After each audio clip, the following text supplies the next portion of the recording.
And?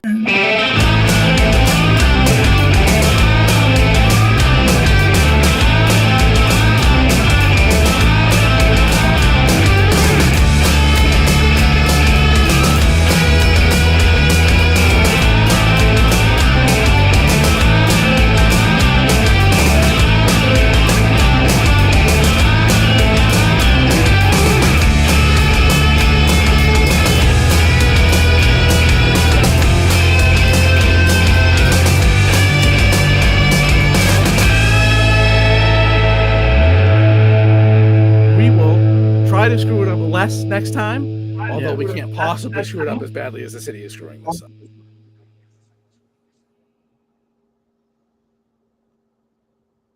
And welcome to the This Week in Worcester podcast. I am Tom Marino. I am editor of This Week in Worcester. This is Mr. John Edward Keogh. He is president of Hollywood Film Group. He is executive producer of Manager Media. He is a valued contributor to This Week in Worcester. Hey, John. Hey, what's up there, Tom? How's it going? Hello to the folks. Thank you for joining us. It's going all right. It was an interesting week of, I don't know, just every day I see something that inevitably will piss me off. Something. Something makes you mad? Something. I am quite upset that, we'll save this for the end, but quite upset that Brad Marchand did not win the Conn Smythe. Yeah, but I understand. If he had scored in the last game, he probably would have won it. Probably. So, some stuff coming up this week that I wanted to talk about. The annual, primarily back padding session, a circle jerk, if you will. What happens on Tuesday with the city manager evaluation. That's not the interesting part. The interesting part is that the evaluation is the only item on the city council's agenda on Tuesday. Now, I went back. They didn't do one in, I went back to 2017. 1 year or 2 years, they didn't do one. But every other year, full agenda alongside the city council, city manager evaluation. And it's usually on this date, the last day before they go into summer session, which means they will meet once in July and once in August. So on the last meeting, before they're going to take, I think, 3 weeks off before they meet again, and then another 3 weeks off before they meet again, and then 2 more weeks, I think is how it goes, and then they're back on kind of a regular schedule in September. But so they're going to meet twice over the next 2 months, and in the last meeting before they go on to this summer schedule, one item on the agenda, the city manager evaluation, something that I don't believe they've ever done before. Have a meeting that's only the one item, the city manager evaluation. But I thought they had a lot of important work to do, Tom. Well, I mean, if you read comments by Councilor Toomey, Councilor Calorio, and Councilor Merrill Carlson, I mean, good God, it was a very important business that those protesters 2 weeks ago prevented them from dealing with. Very important. I mean, it's really, I mean, I don't know how the city's going to function over the next 2 months if we're only able to meet only once, and then so everybody can go on vacation. And oh man, and those counselors that are wrapping up their service to the community, they can make sure they get their PTO in. You got to get those days off in. You got to get that paid vacation before you leave the old city council chambers there. So yeah, no, I find it interesting that it's just this single item. I expect a very short and brief meeting. Yep. Councilor Haji, Councilor King, maybe one other person will ask some substantive questions or actually say anything remotely critical. And everybody else will just tell him what a wonderful job he's doing, essentially patting themselves on the back for hiring him. Yeah, I mean, the true evaluation, obviously, of the city manager, I shouldn't say that.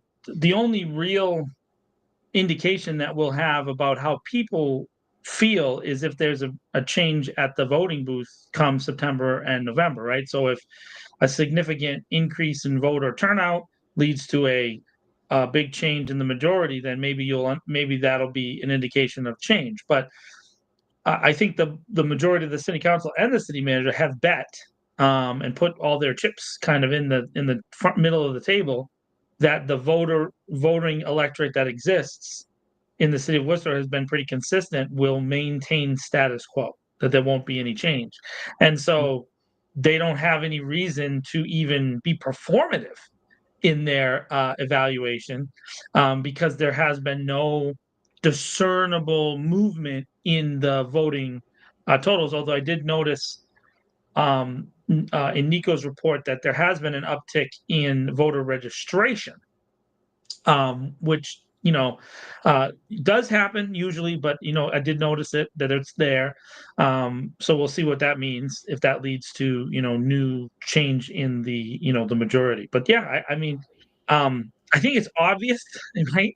But no one truly uh, holds anybody accountable. Um, No. and not only that though. So our one of our stalwart watchers there um, brought up that all the items were taken care of last week. That was the problem with that meeting. There was some items that were talked about, but the vast majority of the items that the mayor had gone on the radio and said that they had all these items that they had to take care of. The vast majority of items were dealt with without a voice vote, right? Yep. A unanimous consent and just move forward. And so, it's I hard think to. they took 8 items at one point, and they had multiple votes that were It was multiple actually items. the section 11, which was section 11 was I actually saved the agenda this time so I could do this. So 11A to 11GG, right? So that's 24, 26, 30, 33 items um, were adopted on a non-roll call as so ordered, right? So this was a unanimous consent for all the 11s to move on. And those were all the Committee on Finance items related to the reports connected to the budget, right?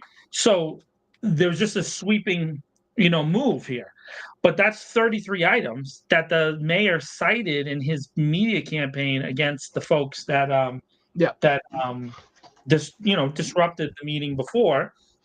Um, you know, that was a huge deal. And then when we get to the meeting, it's not a huge deal. It's this constant presentation of cognitive dissonance, and really an assumption by the majority and by the city manager that the people of Worcester are stupid, and we can't make evaluations of this really in your face approach to just they don't care what people think, because they're really, again, unless there is a massive sea change in the voter registration.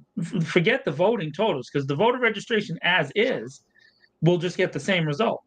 And we'll swap out Councillor Nguyen for all the polls are indicating Dr. Mitra, and then swap out Jenny for Tony Economou.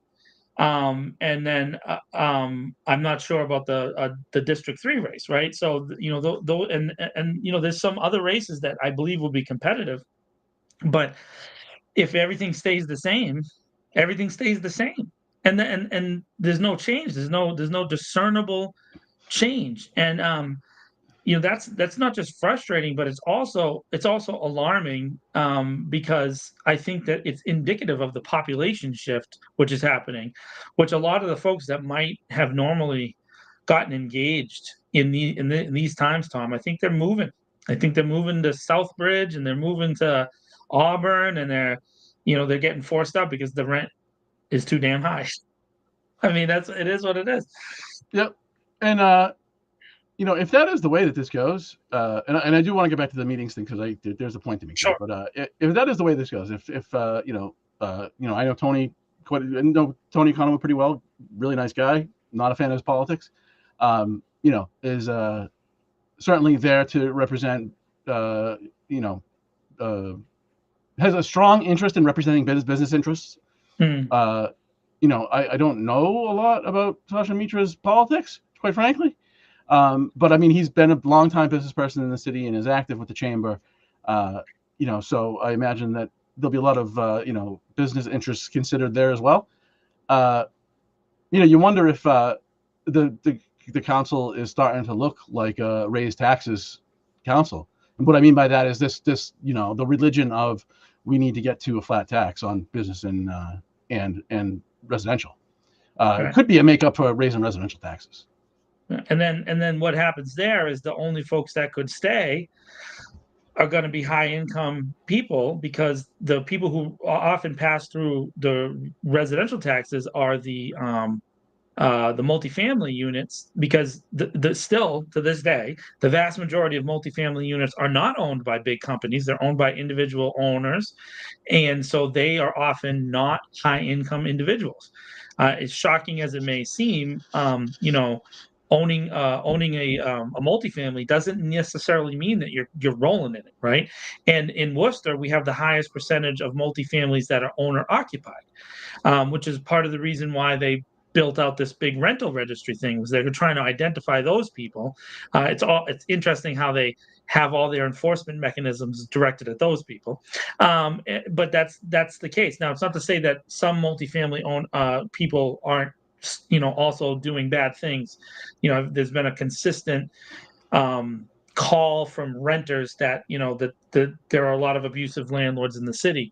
But I would say that those folks that live in the building are probably more likely to be responsive than the folks that don't, right? So if you own a multifamily and you don't live there, it's easier, kind of out of sight, out of mind. When you do live in the building, if you're on the first or the second or the third floor and you have a tenant, it's much more likely that you have to interact with them on a regular basis, right? And so sometimes, just from my personal experience, when you have a landlord that's a live-in landlord or landlord that's present a lot, things get done.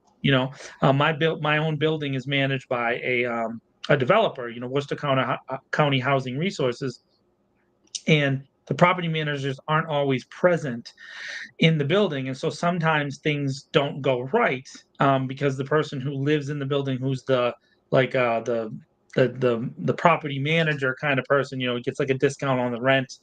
He's like the super, which is kind of an outdated term, but anyways, that person is often in conflict with some of the other people living in the building, right? Because they're also a tenant. So there's that miss kind of opportunity, and if this continues to happen, those folks are going to have to raise their prices, which leads to higher income people moving in, and the higher income people tend to vote in the same exact direction as already is. So again, I think the majority, Tom, is betting on that.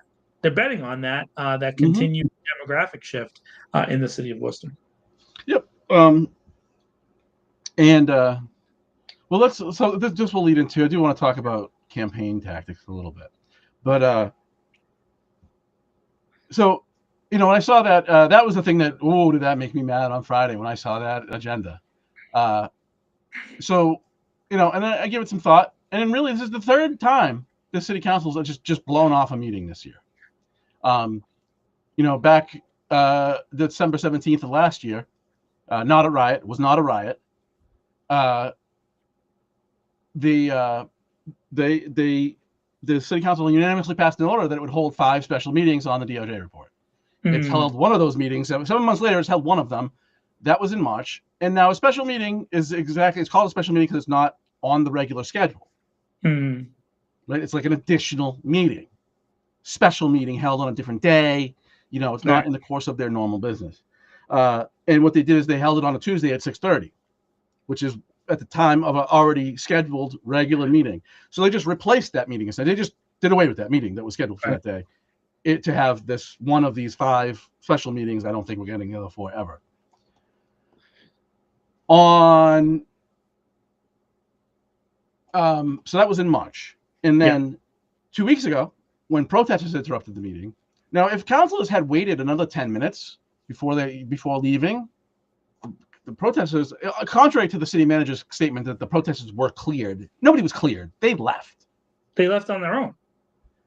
And that was about 10 minutes after, enough councilors had left to prevent a quorum, thus pretty much ending the meeting. No other business can happen. Does the city manager not know that we have video of the meeting to the very end? They just say whatever they want. It's unbelievable. Just blatant lying. just straight up blatant lying. Yeah, yeah. And he also and he also mentioned in his statement that one person was arrested, Yeah, and we know that a person was arrested outside. But as far as we were yeah, told by police officers, that arrest had nothing to do with the protest. It was actually somebody in mental health distress, yeah. unrelated to the protest. Was not inside City Hall, according to officers we talked to at the scene. And remember, I walked over to the car where the guy was in. He was in that car that was to the right of the thing. He hadn't been taken off site yet. The officers were waiting to be cleared back to the station or whatever.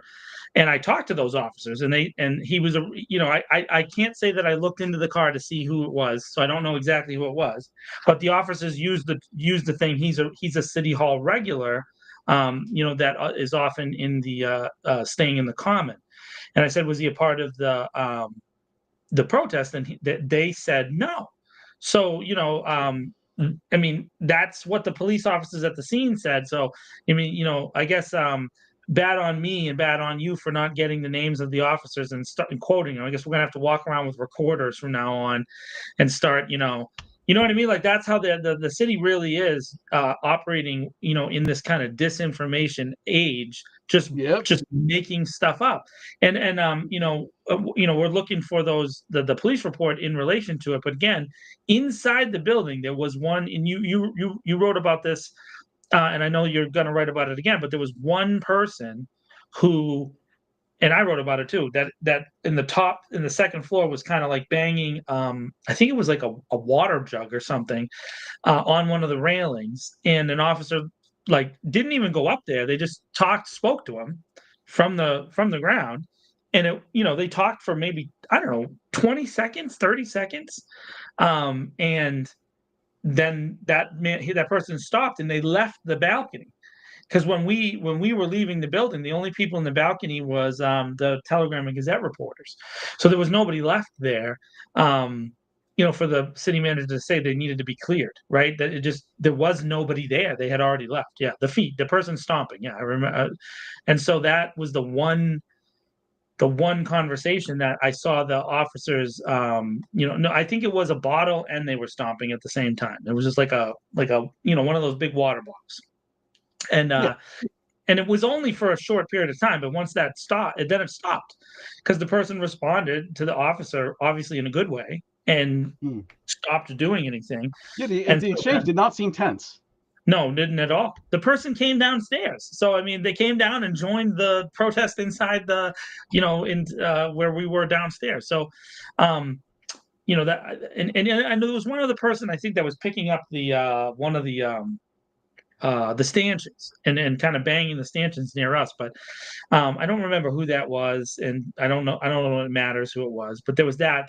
But a couple of us were like nearby, and they saw us there, and they stopped doing that too, like because it was like bouncing it near our feet, Yeah. and Yeah. then they stopped, right? So, again, and then once they announced the meeting was canceled, and there was an announcement in the room that the meeting was canceled, Was there? everybody left. I don't remember that. Yeah, everybody left. Oh, I mean, the city councilors started to leave, and once the city councilors left, everybody Oh yeah, kind yeah, of yeah. I mean, then it was poured clear out. that there was enough people to carry the meeting. Yeah. But they Um. stopped even chanting as they were leaving the room. Like they Yeah. just Yeah.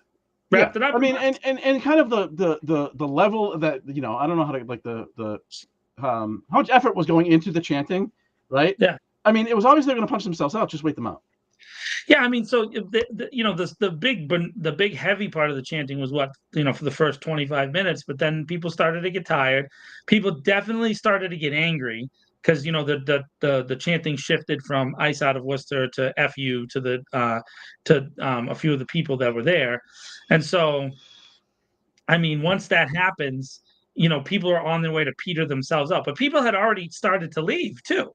So it wasn't like, people were like, committed to this long multi-hour thing. I think they wanted to express their emotion. They did.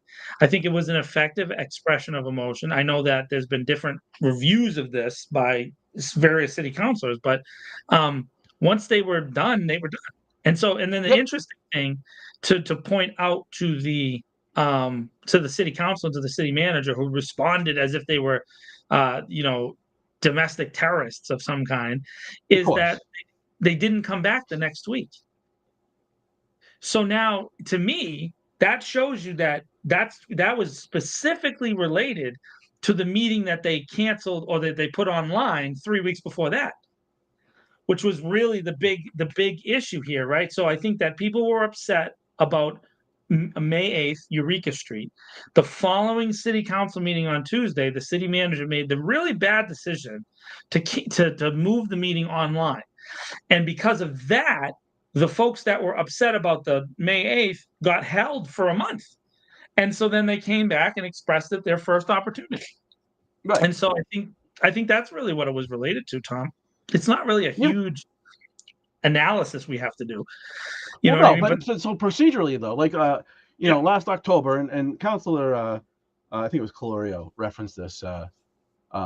She called it another riot, which I find just gross grandstanding. It's just gross. But of course she didn't refer to last December 17th. Union officials screaming at the microphone that women who were in the room who allege they have been sexually assaulted are liars. Yes. That's not a riot. But ice out of Worcester, that's a riot. And let's not forget that what actually happened last October with the Gaza petitioners, the petitioners on the Gaza issue, who they had the audacity to say, "Can you just endorse not starving children to death and that the federal government should follow the law?" And they couldn't do that. What they actually did, those were petitioners that turned protesters after their constitutional rights were violated by this council. That's right. They were denied the opportunity, and specifically, a young girl who, again, was a girl who's from Worcester. She was born here in the United States. Her family is from Gaza, and she had lost somebody in the fighting sense, right? In the protracted police action that Israel has had since the October 7th thing. So she was talking about her cousin or brother or somebody, because remember it was cut off, who died, and the mayor had the police at the time stop her from speaking, cut off her mic, and had her moved out of the thing, and then that led to the protest. They responded by chanting shame, let her speak, and those things. And so I think that to say that that's like that was a riot too, again, and then not talk about the same exact thing, the level of patience that the mayor showed for the police union on December 17th now looks unbelievable, because they were in there yelling and screaming for well over 2 hours. And there was no move to shut down the meeting. There was no move. There was no complaint from George Russell. We're not going to get any business done tonight, so we might as well go home. There was no fear of death and dismemberment by some of the city councilors. Even though I was there, Tom, you were there. There were definitive threats being lobbied at city councilors that night by current police officers and union officials, telling telling certain people how they were going to make sure that they paid, and don't you better back us or we won't back you, and those kind of things were being lobbied basically the whole night, but the mayor just let that stuff go. So just really an inconsistent application that we can see in real time over the past 6 months. It's not even like I guess it's June, so I guess it's 9 months, over the past 9 months. Well, it's 7 months. But either way, but so what I really want to get to, though, is procedurally they just left, right? And therefore the meeting couldn't continue because they didn't have a quorum. What they did last October was they came back from being in recess, and then I would like to point out that Councilor Russell said just after they gavelled in, Councilor Russell raised a motion, and he said, "As we just talked about." When did you talk about that? Because you just gavelled back in. So you're talking about this in the office while you were in recess? Maybe that should get sent to the municipal operations committee, like the other allegation of a open meeting law violation was this year, so they can get as much political capital out of it as they can. But rather than just walk away, they could have had somebody raise a motion to hold the rest of the items on the agenda, right? Sure. And then you have a new agenda for another meeting, and all those items would appear on it. But then you could add other items to the agenda if you wanted to. Now, this meeting, although they started at 5:30 for what reason I don't know, but it lasted almost exactly 3.5 hours. Had they just waited the protests, if they had started when Councilor Toomey was making social media posts about it at 9:30, they would have got through most of the meeting before their midnight deadline, and then they could have conducted all this important new business the following week. But because they walked away and they didn't do anything, they had to reconvene the old meeting. Therefore, there was no new items on the agenda come the last meeting. The meeting after the protest. So they basically just threw that meeting away too. So that's 2 meetings they threw away. And then on this coming Tuesday, they're going to throw another meeting away because they have an agenda with one item on it. And so there's no. If you don't value your time, so I just would like to say, if they don't value their time, quit crying because somebody came in the chamber and yelled at you. Shut up. Well, I have a question that I want to ask you, Tom. Can the mayor schedule city council meetings on any day other than Tuesday? Oh, actually, he can, and he actually, he did this in an interesting moment. Last year, remember, we were there on a Friday after a Tuesday meeting because a motion about renewing the city manager's contract was held under privilege by Councilor Nguyen. Yeah. And so the mayor scheduled a special meeting. Now, see, a special meeting is an emergency meeting. It was an emergency. That's right. Because if they didn't do it before the end of the year, the city manager's contract would expire, and he would have to wait like a whole 8 days for them to come back and pass the motion, and then they just would have backpaid him for his raise, and nothing would have changed. Absolutely nothing would have changed. But they had to get it done. But the majority of the city council, and this is the point here, is wanted to prove a point to Councilor Nguyen that they have no control over anything. Yeah, and remember then, right after that, it became an issue that Councilor Nguyen was attending via Zoom. And if you remember that special meeting, there was only 2 councilors present, Mayor Petty and Councilor Toomey, and the rest of the council attended via Zoom. So it was okay for Zoom to be used for attending the council meeting on the special emergency secret special sauce meeting on a Friday afternoon. But it is not okay when it's a particular counselor that we don't like, right? So if we don't like a counselor, we're going to now go after them hard for the Zoom thing. And of course, and I understand that. See, think about that on like a series of events, on a continuum, right? So there's this. Oh, you can't hold that. We'll just have a special meeting, and your hold is null and void. Right. In other words, what very little power you're allowed to have, we won't let you have that either. And then a couple months later, very clearly directed at Councilor Nguyen this item about Zoom, which the council has no control over. That is a state law thing. And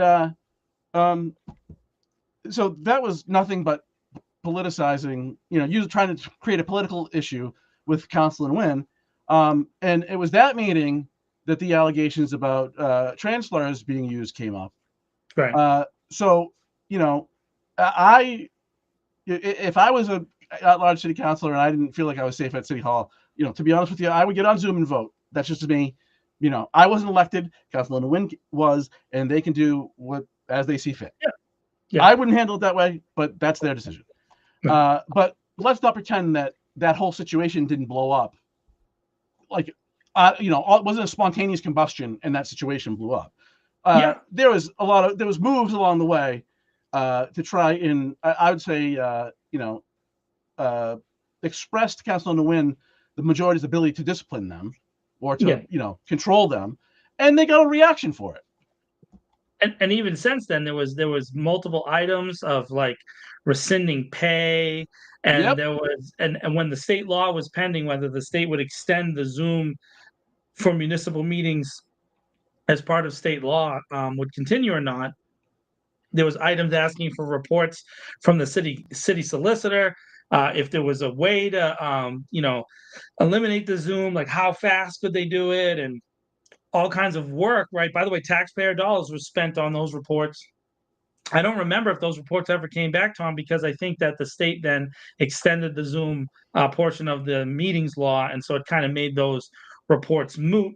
But they kind of do sit in eternity on the on the pending reports thing for the city manager and for the city solicitor and the city clerk and the various other departments of the city. So they kind of just never get dealt with. They're just kind of hanging out there. The thing that really strikes me about that is that there's a clear, discernible pattern of where a counselor steps out of line in some way, right? Hmm. And then they do something, and then the majority responds with what seems to be pretty significant discipline. Or if one of the folks in the minority express discontent, then one of the people in the majority will express similar discontent, right? So, and what do I mean by that? So in this particular case, as soon as Councilor Nguyen stopped attending, we heard from other councilors that they were willing to attend by Zoom. So they were just against Zoom, and then saying they should at least use Zoom. Now I agree. I think Councilor Nguyen should be attending the meetings via Zoom. At this point, I think the point has been made, and now for me, I feel like they are losing, a platform to speak from, and they have an opportunity to speak from that platform. And I would, if it was me, I would use it. But they've made that decision not to. That's their choice. But I think that I would reconsider that if I were them. On the just recent meeting, we had Council Hajiaj express death threats and abusive behavior towards towards her, and immediately several members of the majority got up and said well, yeah, you've been threatened, I've been threatened too. So there's this unwillingness to allow someone to speak, like in opposition, without some response, either a disciplined response or a whataboutism. Yeah, well, but what about me?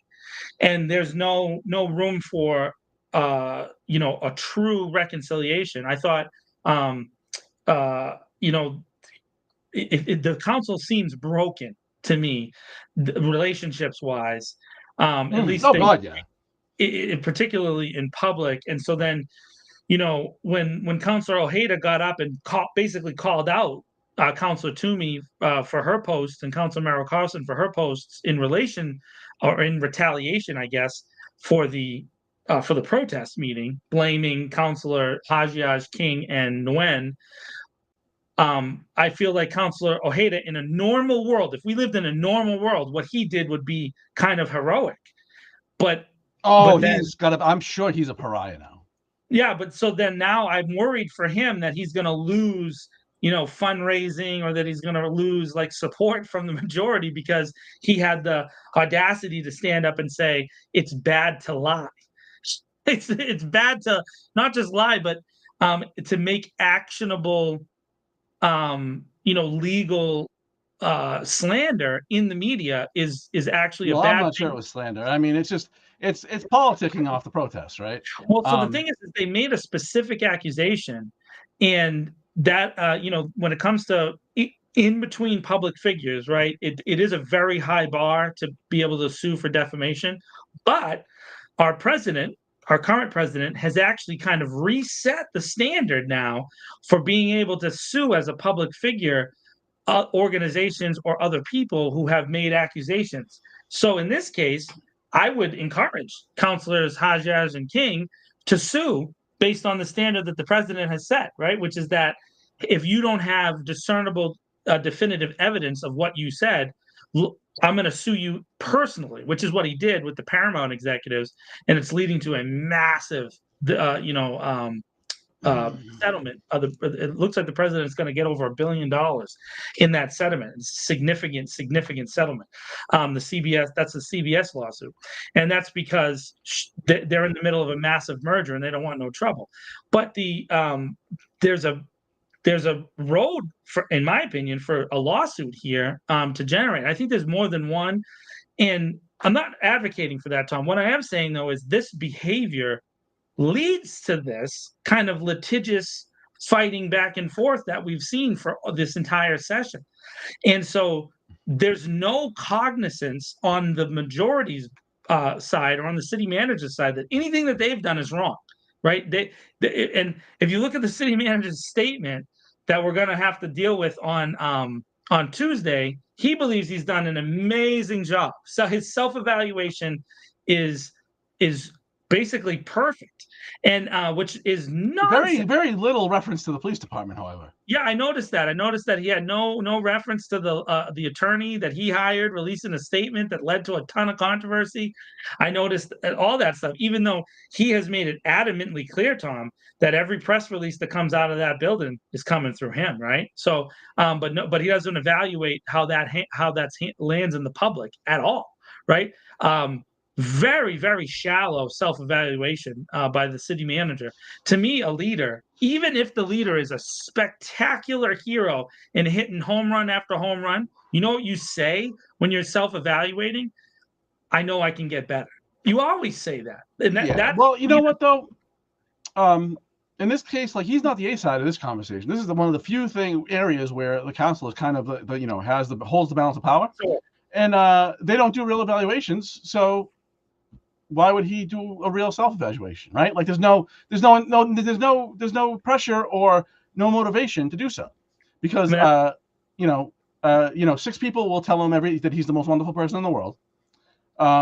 Two people will ask real questions, and two people, I'm not sure. I'm not so sure because we haven't seen them do it yet. yeah, So it's basically going to be a circle jerk, and that's what they're going to spend the whole meeting on, yeah. despite I all the mean, important business they need to attend to. yeah, and so I mean, Sarah just mentioned, people should come out. I agree. I think people should come out and use that public time to say, at least make clear their critiques of the city manager. This is your only chance, really, to express that until after the next election, right? So this is your one shot, folks, is to come in on a Tuesday and make clear your critiques. I mean, and it could be about anything, by the way. For example, it could be about how they've handled lawsuits in the city. It could be about how they've handled the parking, the money for parking. They raised all this You keep money. repeating this. That's not even what the charter says. So Yeah. relax. Right, but though you could talk about also that has nothing to do with what we were just talking about. It really literally doesn't. So there's other things to focus on. I mean, do you feel like, for example, small business owners? I know that there's a bunch of small business owners that watch our show, Tom, on a regular basis. And I'd like to ask them: do you feel like that it's easy to do business in the city of Worcester? I would say folks that are residents who have lost businesses. I would talk about the shelter space. If you're a person who's dealing with that, I would talk about for example, the firefighters, some of the firehouses, and just the long wait to get these firehouses that are just deteriorating. I'm working on a documentary with Tommy Dwyer, and I was just at the South Division firehouse, and I have to say, Tom, I know they're taking this long path towards borrowing the money for that building, but man, I, I'm I'm I'm shocked and angry that the firefighters live in those conditions. It's crazy, and that's just, and then of course on top of it, the unhoused population in Worcester, the amount of folks that are living on the edge of being unhoused. They're struggling with their rent, the high cost of rent. There's so many things that the city manager is taking credit for, that if you feel that you have something to say, you should be there Tuesday, and you should be in that public line, ready to talk about the things that matter to you most. This is your one shot, and again, they don't listen unless you have sustained, consistent public pressure. It's the only effective tool that the city of Worcester has. And again, it has to go past their performative aspect. Tom and I talked about this before.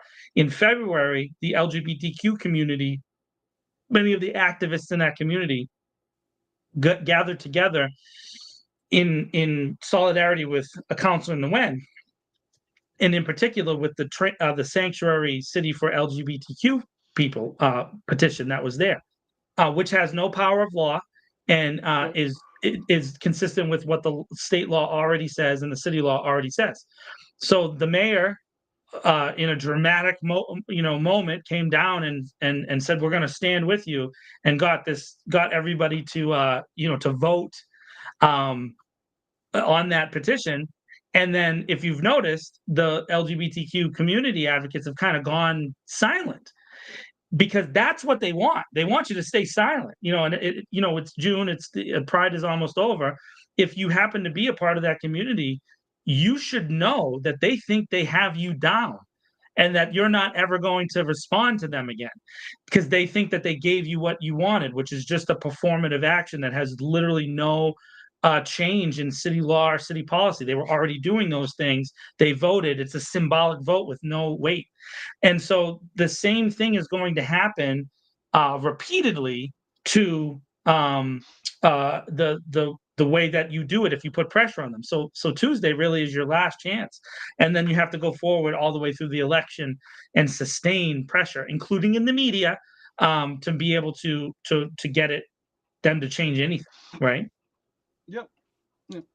I did also want to talk about the kind of, it's like a three-part formula they've used this formula with the protests before.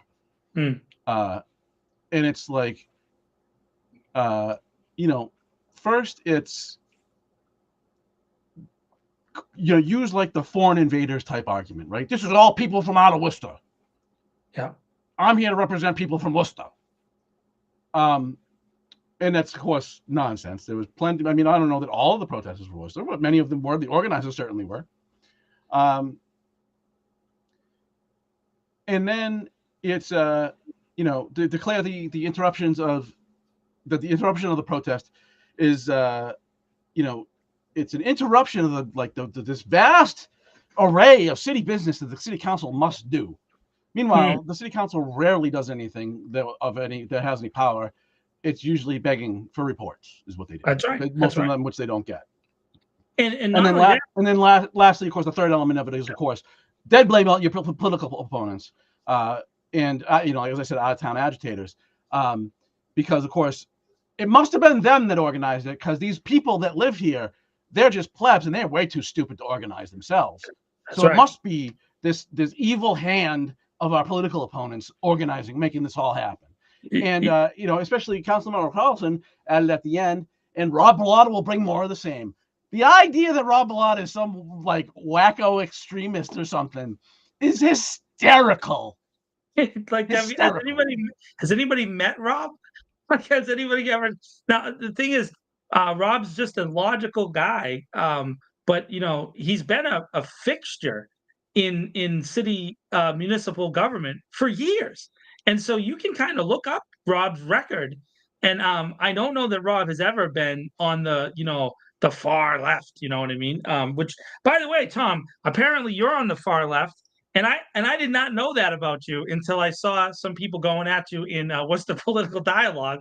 Apparently, you have this like significant agenda. It's just amazing how fractured truly the potential coalition that could make a change in the majority really truly is. The fighting, the the approach that there is there, and there's no attempt to have these conversations that are necessary. I mean, Rob's just not that guy, but yet Council Merrill Carlson was able to make this accusation. And the thing is that any of us that are actually following that, including people who are maybe on the right or in the middle or whatever, wherever you consider yourself on the political spectrum, if you follow it in Worcester, you know that what Candy said was complete and utter bullcrap. However, there's somebody out there that heard that and was like, yeah. In fact, we know one of them who loves to hammer us over on Worcester Politics 101.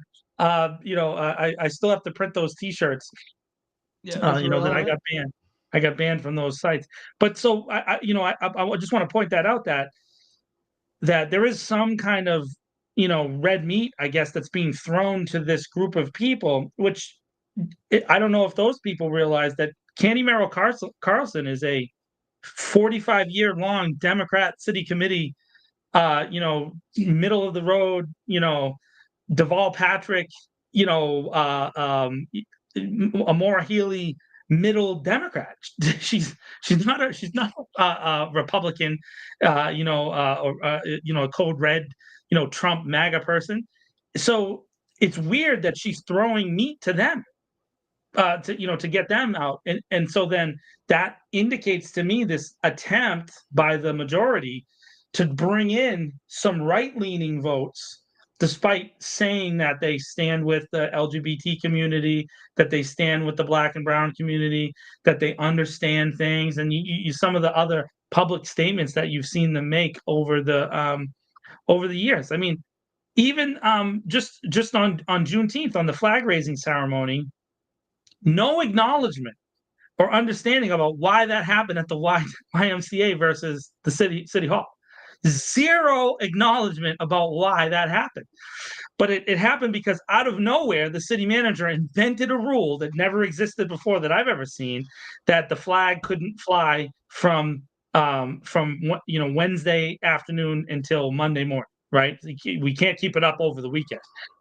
Which is crazy because I'm Irish, and the little Irish flag that pops up is there from like the end of February until the week after St. Patty's Day, and then you know what I mean, like the whatever the flavor of the month is. So now, like, being an Irish guy and knowing that my whole life in Worcester, that's always been the way. Am I gonna now? Do I got to go to City Hall and point out, like, hey, you didn't give these folks a weekend, you got to take this down because it sits up there for weeks.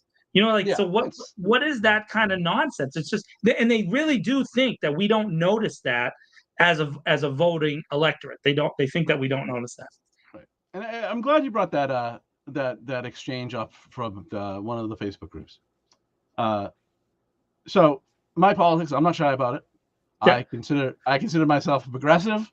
What does that now? What's that mean? Because that means a lot. It means a lot of different things to different people. I am into politics. From the perspective of advocating for working class people, and I probably just define working class a little differently. Put it simply, people who work for a living, not people who live, make the majority of their income from capital gains. Right? There's two types of income.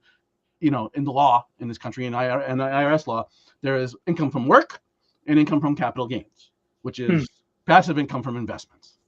Those people don't need more. People that are earning the majority of their money from capital gains do not need more advocacy. They already own everything, including the federal government. Sure.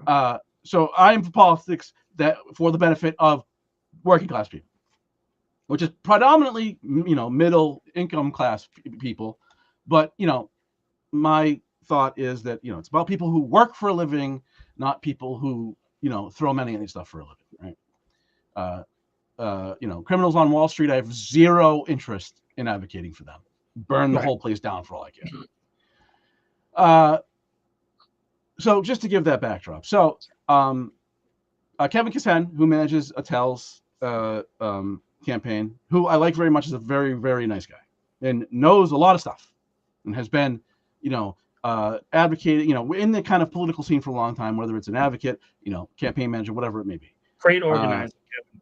Yeah, good, absolutely good organizer, and a union official with Carpenters Union, or in the Carpenters Union at least. I'm not sure what his position is, and does a lot of organizing on behalf of the Carpenters Union as well. Great guy, like him a lot. He had posted something that somebody shared in that group about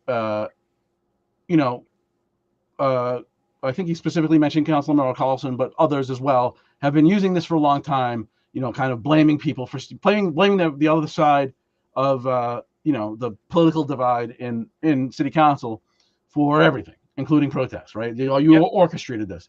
And this is again in the backdrop of, Councilor Hadji sharing in the last meeting about even a bomb threat on her home, threats against her kids, all kinds of stuff. Crazy. And she's not alone.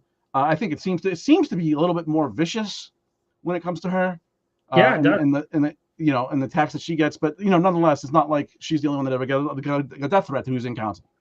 So let's not make it only about her, because this is a problem regardless of political perspective. And he was like, we need to start calling this stuff out. And I said, that's not good enough. Calling it out is part of not calling it out is part of the problem. But there's this just reliance on when they go low, we go high. And I think that it's well past. And this goes to kind of the left wing of the Democratic Party nationally as well, but certainly in the left in Worcester. I would phrase it as, if they want to fight in the trenches, make sure it's World War One style. Make it Yeah. horrible. Yeah. So, Fight to win. my whole life, so so I guess maybe this is a good time to talk about my own, thought politically. So for years, I've always been a guy who rejects the major parties, because neither of them ever did anything in my mind for Yeah, what I consider to be my community, which is I grew up yeah, very poor. We're on welfare. I was homeless as a child, and those that's where I kind of come from. And in my lifetime, in Massachusetts, the Democrats have always been in power. Since 1959, they've had a supermajority. So when I became an adult and started to analyze things, I think out loud, hey, this is the reason our state and our city is the way it is because the people who are in charge, who have always been the Democrats. Several Republican governors have happened in my lifetime: Bill Weld, Paul Cellucci, Mitt Romney, and then Charlie Baker. But those four governors were not uh, you know hard right Republicans. They were moderates, and frankly they were progressive left, on social issues. They all four of them were okay with pro-choice.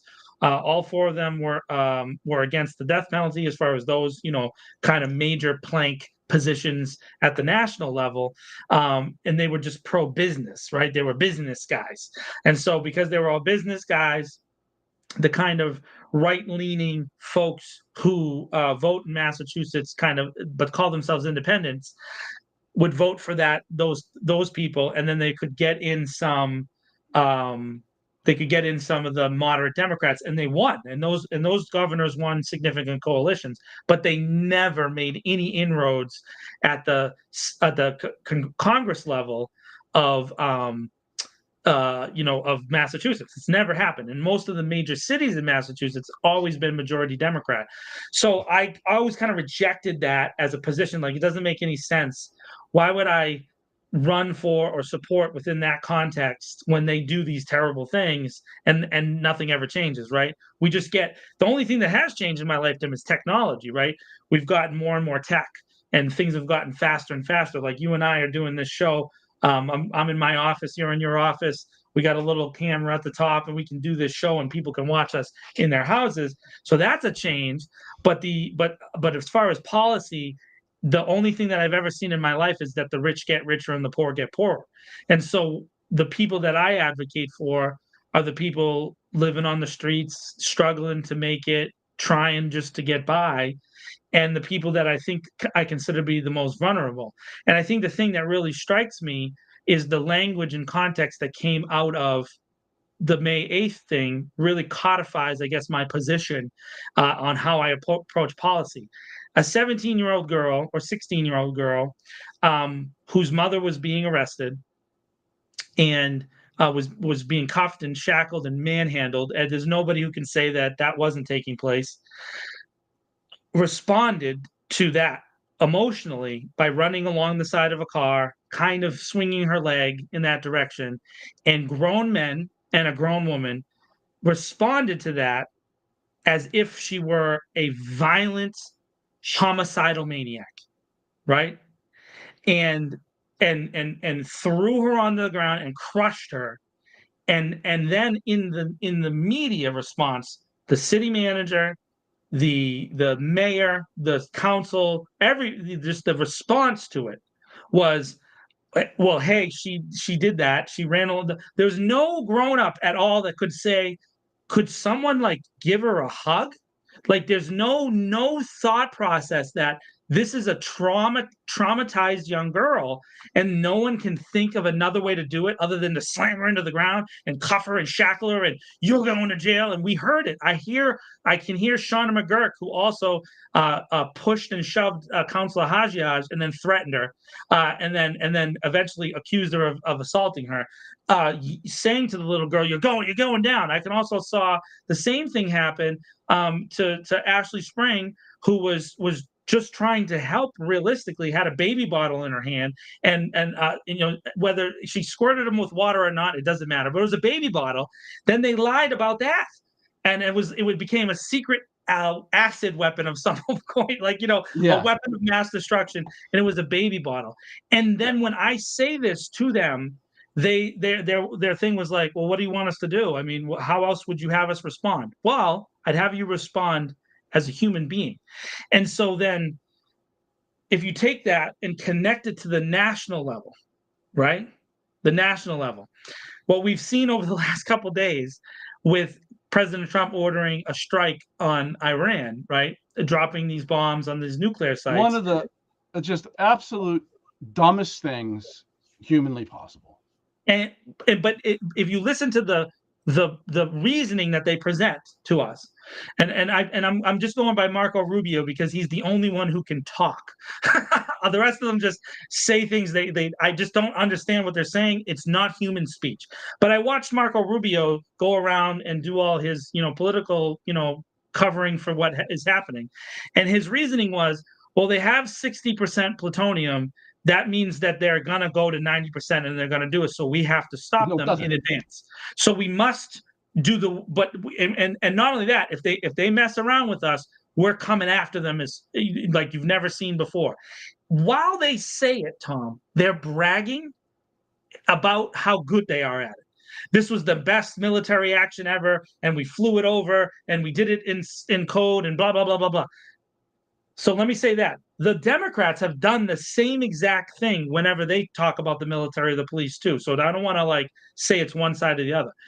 But that bullying punk attitude, and that's all I have to say, is literally the high school quarterback who pushes the small kid into the locker in 75,000 movies we've ever seen, until it turns out the kid with the locker is a genius, and he gets the head cheerleader, and everybody makes fun of him at the end of the movie, right? Like that's what we're seeing. It's that character in the movie is literally running our country, our state, our city, and they think that the way that they talk to human beings and about human beings is normal. And that is where I have to disconnect from them and say, even if you change your behavior, I will never trust you again. And so I can never help you or set something up for you or organize for you or lend my name to your name because you don't care about people. And you and I have said this before. I have talked about Councilor Hajiaj probably more than any other councilor on this show and in a bunch of other places. Councilor Hajian and I have argued tooth and nail over policy in the past. Just so you know, as much as I consider her a friend, she and I have disagreed strongly on policy. But you want to know what's happened at the end of those conversations? We're still friends because I think of her as a human, and she considers me a human too. And then I see that she's consistent in that. So that makes me say that person deserves support. That person deserves support, and they deserve, at least for me, to talk about them in terms of that. And so I don't know that I can say that about really almost anybody else, Tom. And that's really sad. Like that hurts my heart that our city can't even have 10 people in a city of 200 and whatever the census says today, because I was watching the other day. It does change, Tom, all the time. They don't know what they're doing over there. So let's say it's 210,000. You're telling me that there's not 10 leaders in the city of Worcester that care about human beings other than themselves? And the answer apparently, Tom, is no. And that's sad. So I guess whatever that makes me, I'm that. I'm that. Yeah, Freddie, Freddie brings me cookies. Freddie brings you cookies, so he knows you're human because you eat cookies. Yeah, I mean, and I would just say, like, the DNC, right? The corporation that runs the Democratic Party, is a center-right organization. Is a right on economics, and hear it loud and clear, because people in our country, by and large, don't understand what left-wing economics even is. They're on economics a right-wing party. There is not much difference. I mean, Obama said it when he was president. We probably agree on 90% of things. Ain't that the truth? So there is no, there are some left-wing politicians that hold actual left-wing positions, but by and large, the Democrats are right, a center-right party. And the Republicans are a right-wing party. And so it is well, I don't know, I'm going on a whole philosophical thing, but the party that actually believed in the economics, the right economic theory, the correct economic theory of John Maynard Keynes is gone, is dead. So on economics, there's really not much difference between the two. The differences are on the grades of safety net, right? And Democrats want not that much, and Republicans want less than that. And that's about the differences between them on the things that government should actually be concerned with, which is economic issues and not social issues. And mind you, the social issues, make no mistake, the social issues are window dressing to create the appearance of differentiation. Sure. Yes, I agree. That is what gridlock in the Senate is all about. It is because they're trying to look different, but it's hard because they're not that different. Hey, can you put that comment up there on from Ash there? The last one about the one about solving our own problems. That last one. So this is something I've talked about before with Tom. We've gone over this multiple times. There is a tone from the city manager, not just Eric, but also Ed Augustus and Mike O'Brien. And then, of course, the mayor, and then the mayors that came before. There was like a little tiny little boop of dispute with Connie Lukes, but for the most part, the mayors are all the same, and they've kind of done the same kind of approach, which is that, hey, we know what we're doing, right? That's why we're the mayor or the city manager or we're elected, and you guys are dumb. We know, even though this is the third Worcester Renaissance that I know about, Tom, that I remember particularly, the third one, and in the three Renaissances, right? We lost the movie theaters, we lost the mall, and we lost pretty much any semblance of a city life downtown that existed in the prior two Renaissances. So to me, the result, and then we've shifted the Renaissance to Kelly Square, is really, I guess, where we're trying to go.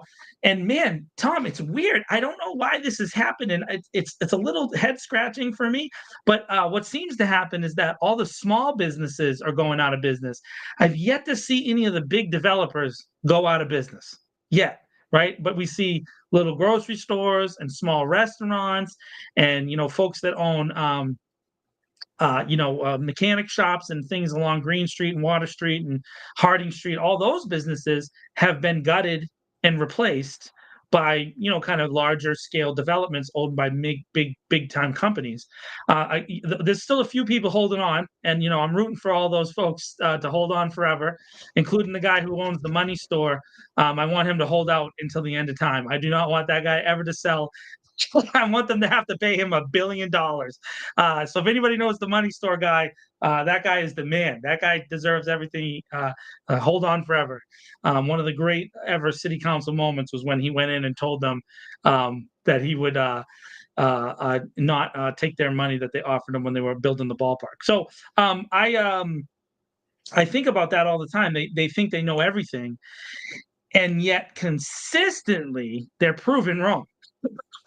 Consistently they're proven wrong. Tom wrote an article 3 years ago about the ballpark, and he broke down all of the like kind of recent ballparks in New England, and then he built, and there was a few others like in New York, and I think you did one that was like out west a little bit, and you broke down how much money they lost, all of those municipalities. I don't know if you remember that article, but I remember it very clearly.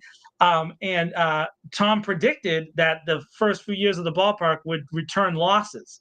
Of course, the city manager at Augustus at the time, Mayor Petty, and then current city manager Batista all said, no, that won't happen. We won't lose money. And of course, we found out this year that we've lost money. Tom, did we lose money again this year? Did that happen? Is that what happened? Cumulatively now in the last 2 years, the ballpark project, the ballpark diff has returned negative, a loss of $1.1 million. Now, Tom, when you lose money on projected revenue on a loan, does that create a higher payment in the following years when interest is added to said loan? Is that what happens in that? Oh, well, no, because I doubt it, because I'm sure they're paying it. They're just paying it out of city coffers, which means, that's $1.1 million that didn't go into. I mean, they wouldn't have put it into education anyway, but it doesn't go into city services. So it's interesting. So then when they had that little shortfall for the school budget, I mean, these monies aren't connected in any way, right, Tom? No. Again, they're at like 99% of or 98% of what they're required by the state to pay, and not 100% into the education system. That's not indicative of either the economic situation that the city actually is in or their values. Right. And it's not like maybe payouts for lawsuits or anything like that are also putting any kind of like upward pressure on the budget that was not accounted for, right? So I mean, right. Because those lawsuits, that's the only time those things have ever happened. Every one of them. It's the only time it's ever happened. Oh, we don't have like a 20-year track record of just paying out lawsuits for the police department? No. Oh, no, man. And the what is now totally. They've never done anything wrong, by the way. Never. No. Ask them about the Cosenza. Ask the city about the Cosenza case. What little they'll say about it will be followed by the city accepts no responsibility. Yeah, just so everybody knows, on the This Week in Worcester podcast, Tom and I are pro police 100%. Back the blue all the time. That's what. Just in case anybody that watches the podcast, you can say John said back the blue 100% all the way, baby. Yep. Even when individuals within behind the blue line, we commit crimes, and those crimes are washed away. That's fine, because it's the only time it's ever happened. Yeah, I mean, officers it's just a bad apple, Tom. It's just like, it's just a couple bad apples. And those bad apples would never, ever spoil the bunch, and it's not like the police department that's left-wing anti-cop activism. That's right. And on this podcast, we are moderates at best. And realistically, we're really leaning to the right. I mean, we might as well start wearing Make America Great hats again, because that's really where we kind of land. Tom and I are super, super, super right wing, hardcore. Meanwhile, people that are actually on the right and have brains, they are just as skeptical of power and authority. But if you're even skeptical of authority, people like Thomas Duffy will call you an anti-police activist. Yeah. So it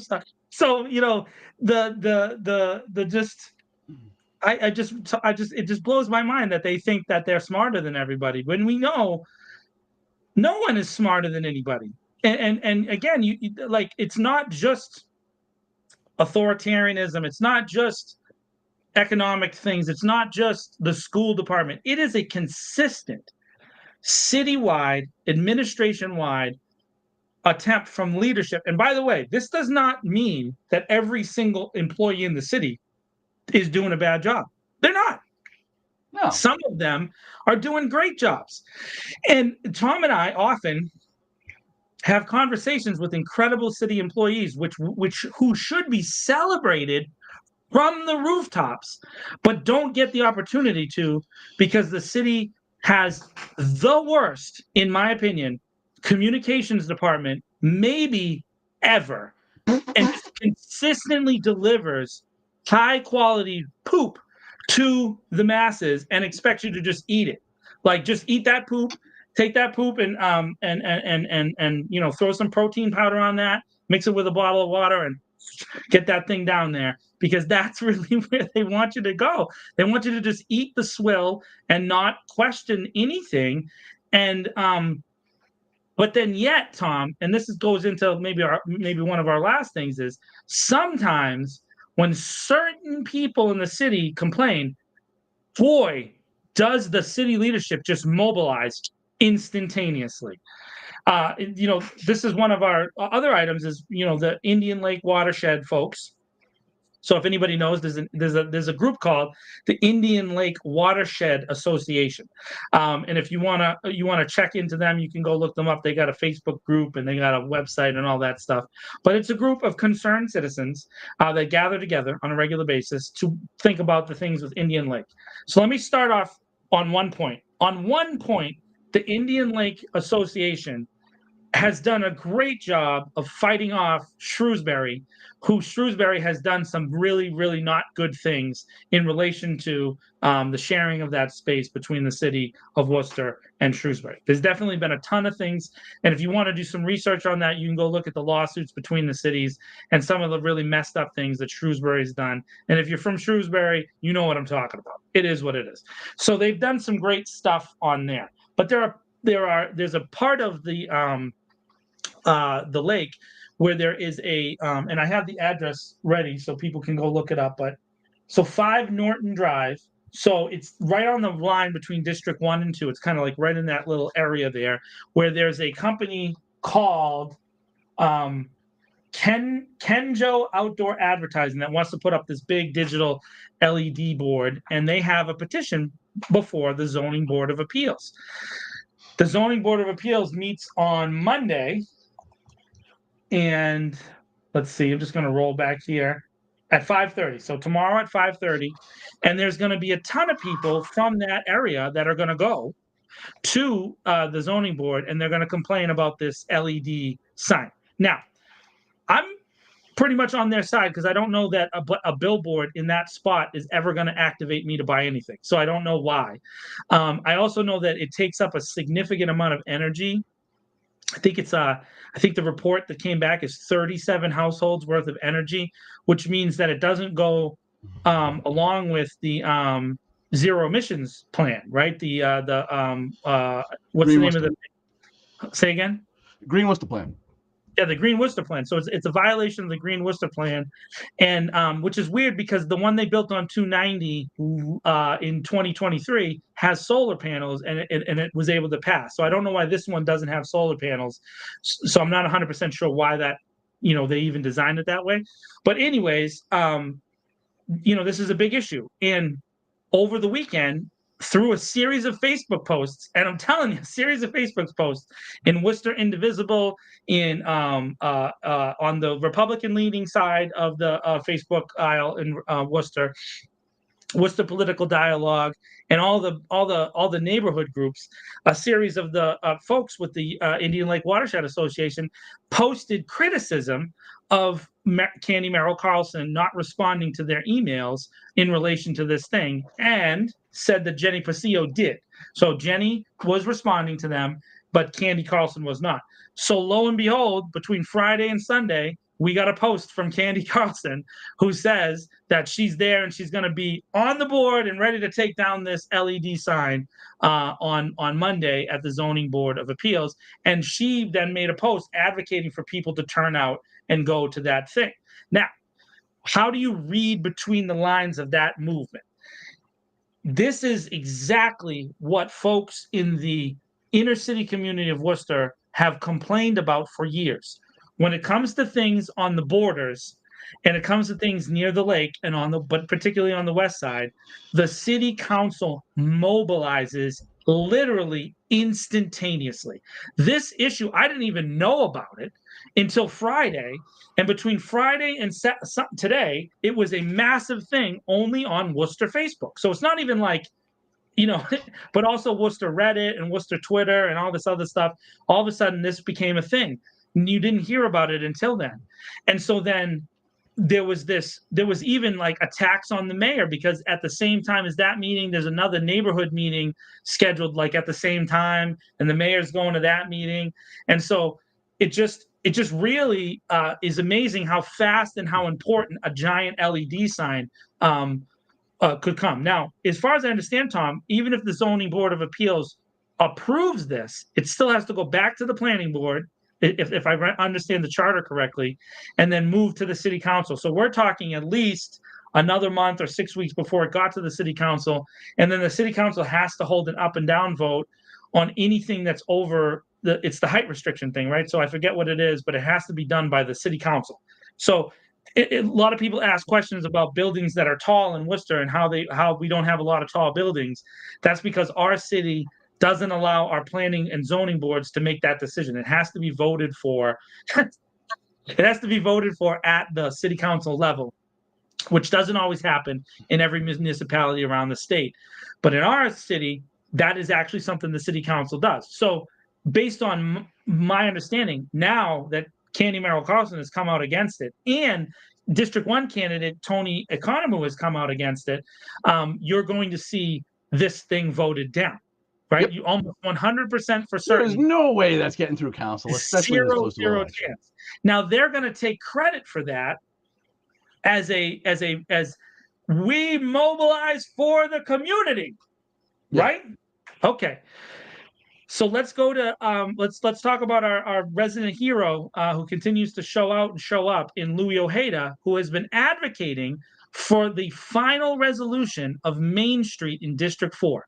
Now, anybody who has ever been in the city of Worcester for more than 53 seconds knows that when you traverse Main Street heading east, okay, or heading west, I'm sorry, heading west towards Leicester. So you're going the other direction away from City Hall. That going into the area near King Street has some of the worst potholes and exposed street of anywhere in the city, right? The cobblestones are visible in multiple places along that corridor. And if you've been in Worcester for a significant period of time, you know that they have never, ever, ever, ever been able to fix that. And it's really from a lack of political will, because we know, everybody knows in that neighborhood, the only way to fix that, Tom, is to dig up the street and do a full regrade. Now, folks who have lived in other neighborhoods in the city, like in District 5, when they did the Mill Street project, experienced the wonderful time of a full regrade. So what happens on a full regrade is they have to dig down, reset all the layers of the road. It takes a long time. And so no one wants to do it, because there's never been someone in District 4 really since Barbara who would put all their political will behind a public works project. But now Councilor Ojeda has been doing that. Good on him. He's been pushing in the neighborhood meetings and in all of his committee assignments. He's been pushing for them to fix Main Street, and I have to say I support him 100% in this movement.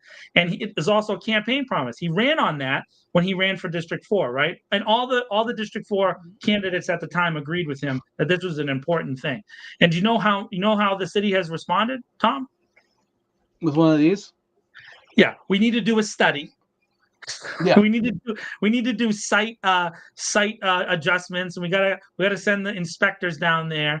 But for right now, it's fine. It's operable, and that shows you how different it is for certain parts of the city. And realistically, Tom, it's because they don't think you guys vote in District 4. They believe that you will not vote, and since you won't vote, they don't have to care for you. And if you look at the voting totals, they're not wrong. And so this is where you see me, and I've been doing this now for 6 years now, talking about District 4. I live in District 4. I live on Irving Street. We have to turn out and vote, and not even necessarily vote for a different candidate, but vote in numbers to show them that we care. Vote in numbers to show them that we care, and make an impact at the ballot. So then when it comes to our district councilor advocating for us, they actually give him stuff.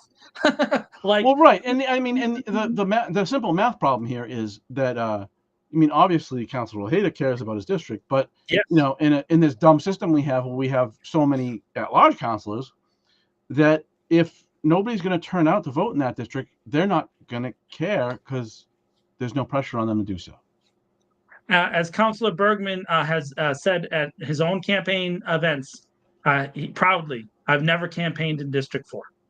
And that's all you need to know. There's a proud feeling that they don't need District 4, that they only need the West Side. And So, that it is, I'll push back on that. sure. Um, I'm not so sure that it is, proud or like a nefarious thing to say. I think it's just a pure like time and money investment thing. Why would you invest time and money in a district where people don't vote? Well, so I As think far as from a campaign strategy, why would sure, you go sure. campaign there if So from like a if nobody votes? purely cynical politician position, it doesn't make any sense to ever invest in a neighborhood that doesn't vote for you. But from a human perspective, it matters. It matters. It matters. And let me say this: both Katya and Louis Ojeda and even Ted Costas and Maureen and Maria Montano, who were all candidates in District 4 the last time around. I went to those public meetings. I saw them campaign, and although the voting totals resulted in Louis winning, those 5 candidates all participated in door knocking and campaign canvassing, and they went out and they cared about that neighborhood. They truly did. Now they had different positions and they all believe in different things, and that's okay too, but they cared. And that to me is an indication that there's something to care about. And so when Council Bergman and other at-large city councilors avoid going down there, it indicates to me that they don't really care about those neighborhoods. And so now I'm not saying it's nefarious, but it's a care that's like a thoughtlessness. I just don't think about District 4, therefore I don't go there. And so why should I? Because I don't get any votes from that neighborhood anyways. Well, you get votes from talking to people, from meeting Yeah, I people. mean, so I'm going to say again, I do get it from uh, from a resources perspective. Like I get you, people should go there and talk to people, Yeah, and at-large councilors should do that once elected. But I don't spite people for wanting to win when they run, and sure. and there's just a time issue, right? I don't know necessarily. I said time and resources. I don't know how much resources it takes to go down campaigning down there. It could be my own ignorance. To me, it would seem like it wouldn't cost you really any money. But it's time and effort that Yeah. you could put into places where you're more likely to attract people that are going to vote. So I don't spite people trying to win. But councilors once elected, large councilors should be down there. Yeah, I just look at the vote totals, Tom, and I mean realistically, if you take the last and again, it's hard to compare like voting totals from like the 1980s till now because it's really we live in a different political environment. But if you take the last 12 election cycles, and I'm only picking that because it's within the framework of Mayor Petty, the voting totals per election haven't really changed. So that indicates to me that even if you didn't spend the resources in your traditional area, that they'd probably still vote for you. Because I don't believe the folks in those areas in the West Side, and again, I'm more than open to talking about it, and would love to have some West Siders come on the show and talk to us about it. I don't understand why you vote the same way every single year. It's the same. And then I see you complaining online about things that you don't like. But you put the same people back in every single year. It's just the same consistent. Now, at the bottom part of the at-large counselors, right? The bottom two, those have flipped a few times. But generally speaking, the top 4 vote getters have been the same people for a pretty consistent period of time. That's why whenever you get a new person like Councilor Nguyen, it's a national story, right? Because like it came out of nowhere, they didn't understand. The majority didn't understand what Councilor Nguyen, were doing to get those votes. And in my opinion, they activated a new constituency to get those votes. Because if you look at the ballot totals again, on those ballots, they didn't vote for other people. That's an interesting thing. There was a lot of, only vote for 1 or 2 or three counselors, missing out on the 6. Right. That's a consistent thing when you really analyze the ballots going forward. Do you know why we can do that, folks? Because not that many people vote. So you can go look into Worcester totals because there's only 20,000. So it's not like you have to analyze, hundreds of thousands or millions of votes. You can really look at the numbers and really see the consistent application. So that's my only thought, Tommy, is that, how do you get them as a body to pay attention? I just don't know that they would, even if District 4 turned out in force, unless when they do turn out in force, they change the Mm, the the face of the council, you know. yeah, for sure. Um, just wanted to bring up really on Tuesday Oh, at 5 o'clock, so as to time box it in against the city council meeting. The public safety committee will meet. Interestingly, they have the petition from at the time the two presidents of the officers union and the president of the current president of the patrolmen's union asking for identifying information from the DOJ report. Uh, I think it's pretty obvious that this was somewhat performative. Uh, they were making a point by filing this petition. They don't actually expect to get that, to get that information. But it is really interesting to me that this thing is still alive. Again, and I have plenty to say about Mr. Duffy, obviously, but I'm not really sliding him here. Like, I get their point behind filing this petition, but that it ever made it on the agenda, that it was ever sent to committee, and the committee is actually going to take it up, is stunning. it is stunning, and It asked the city to demand the federal government break federal law. That's what yeah, the petition does. and they know that. They know that at this point. They know that 100%, Tom. They've had testimony multiple times now. They know that they cannot forward this petition, even if it was an 11-0 vote, it would be immediately rejected in court. Immediately.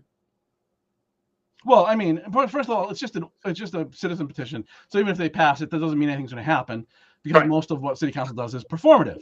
Yeah. It does very little that's actually makes something required to happen. Yeah. Yeah. So I mean, I don't know. I don't imagine the chief will be there. I imagine maybe the petitioners will show up. I'm But hopeful. it's just I can't wait to see my buddies. I just when you compare it to and I just because I'm only making myself the example because I know what I filed, right? Yeah. I filed a petition asking the city council to have a public forum on the DOJ report, in short, and the solicitor rejected that because according to her, I had asked the city council to execute the law when that's not their role. So apparently the administration now could tell city councilors in what formats that they can engage with voters. So that that's rejected. I just put in a petition, by the way, asking them to do a commission or a board or something to that effect that will look into other cases of people on the police department where they've investigated crimes that have incarcerated people, and relative to officers that we know have a track record of lying. For example, the two officers involved in the Cosenza case and other people on the Brady list, etc. Right? Because I'm gonna in the best faith argument, they just don't know what to do about the police department, so I figured I'd help them out. Like, here's one suggestion: let's first see if this thing that we know happened. If you know the fact, the only reason you would think that the Cosenza wasn't wrongfully incarcerated is if you don't know the facts, because you haven't bothered to read any of the stuff from court. Right. And we're not talking about, you're not reading a book here. You can read the judge's decision in the city's appeal or the officer's appeal to have the jury decision thrown out. You can just read the judge's decision. It's only like 13 pages. And he lays out, well, all the facts of the case and why the jury was reasonable in coming to the conclusions it comes to. So therefore, of course, finding that the jury, he's not going to throw out the jury verdict. And it really lays out, they said, officer said X at the criminal trial, then said Y, or either said Y at the jury trial, or we learned Z at the jury trial, which contradicts what they said at the criminal trial. Right. They lied. And so, again, we could live in a fantasy land where this is the only time that this has ever happened, and it just happened to be found out and exposed, or this is worthy of inquiry, that we should be concerned with if our city government has done what is in my view, one of near the top of the list of the worst things government can do, which is remove your constitutional rights from you and put you in a cage for a crime you didn't commit. Right? Incarceration is obviously necessary, but when you incarcerate somebody for a thing they didn't do, that's about the worst thing government can do. And either you're interested in at least having some sort of inquiry into looking at prior cases of people that have a past of not being fully truthful at best, or you're not interested, and it's just not worth the political capital of irritating the police unions by doing this. So those people who, if there are other people, wrongfully incarcerated, we just don't care because it's not politically convenient for us, which I'm sure will be the result, quite frankly. But nonetheless, if it even gets in front of them, because we now, since this solicitor has taken office, it seems like if you ask the council to do something that's just inconvenient for the city manager, it just doesn't get put on the agenda.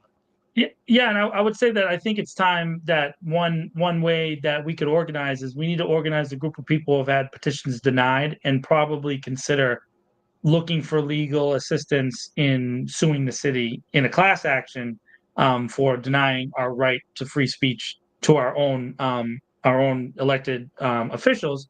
A thought. Thanks, Freddie. We appreciate that. The John and Tom bail fund. I will say this that really strikes me as like super important is that there also is this thing that they kind of like do that's like a little push off to the side, right? And one of those things was related to a petition that I filed when I was still or when I was still the chairman of the cable commission. I with the other members, we filed a petition to ask the city council to ask the city manager to rethink his position on our report that we had filed, right? And if people didn't follow it, but on the cable commission, we did a report. We recommended that he not sign a deal with Charter Spectrum. We also gave 9 other recommendations. That was a comprehensive, working report on how he could handle that and not have to spend any money for the city and end up with a better result, potentially a better deal, A, or B, end up with the city recouping money from Spectrum and taking complete control of the wires, which is under this provision called the Highways and Byways. Those wires are owned by the citizens of Worcester, but currently the cable company operates a franchise, and then they rent them technically from Verizon and National Grid.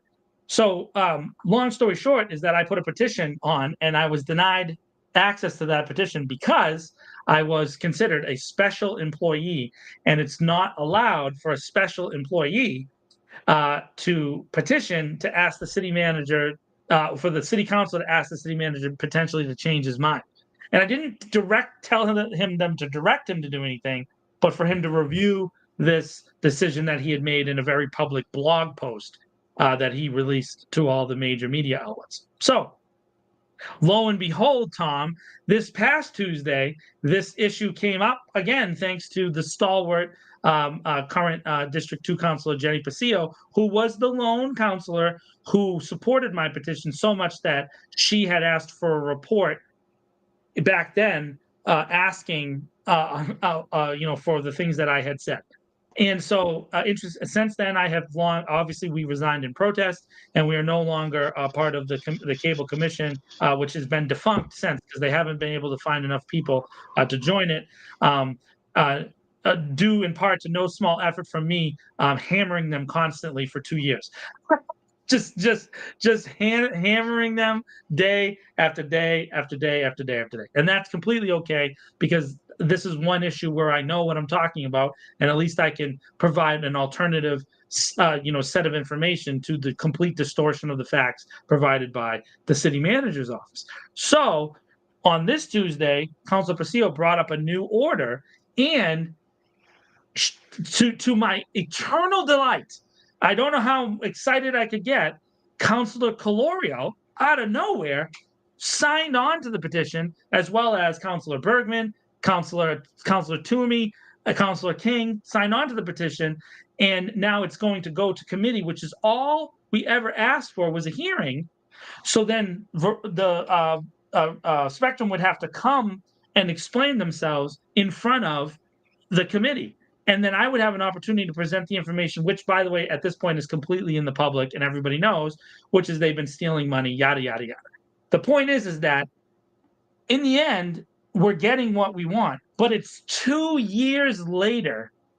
And it's because, and now I'm able to say this out loud, several of the senior citizens groups who I have been lobbying on the side have started to lobby their city councilors.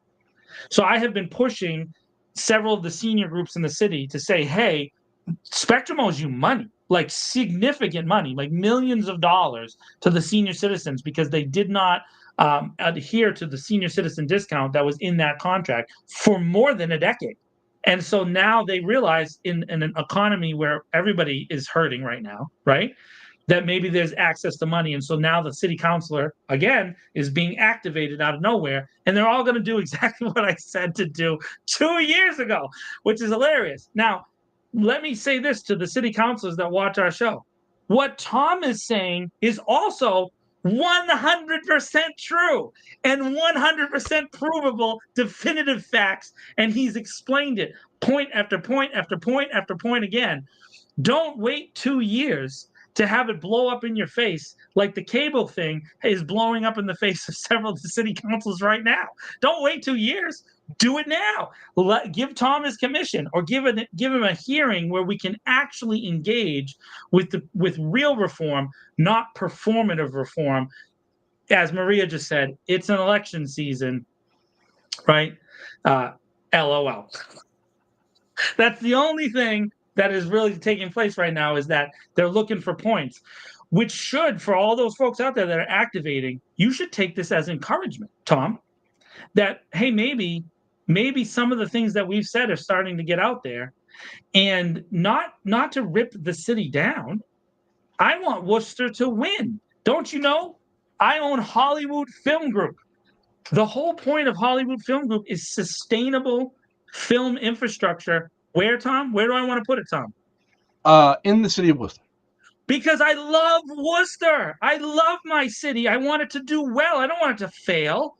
I love this town, and I love the people of this town, but I don't love the administrative government, the approach from the elite small group of people, and I hate cognitive dissonance presented to the public as if it's fact. I can't do that. And so I want to live in a way that allows me to celebrate things. Hollywood Film Group, the end of the word woot is from me because I'm ridiculous, right? I take woo, I add a T on it, and I go woot, right? Because it's funny, and I'm stupid, and that's okay.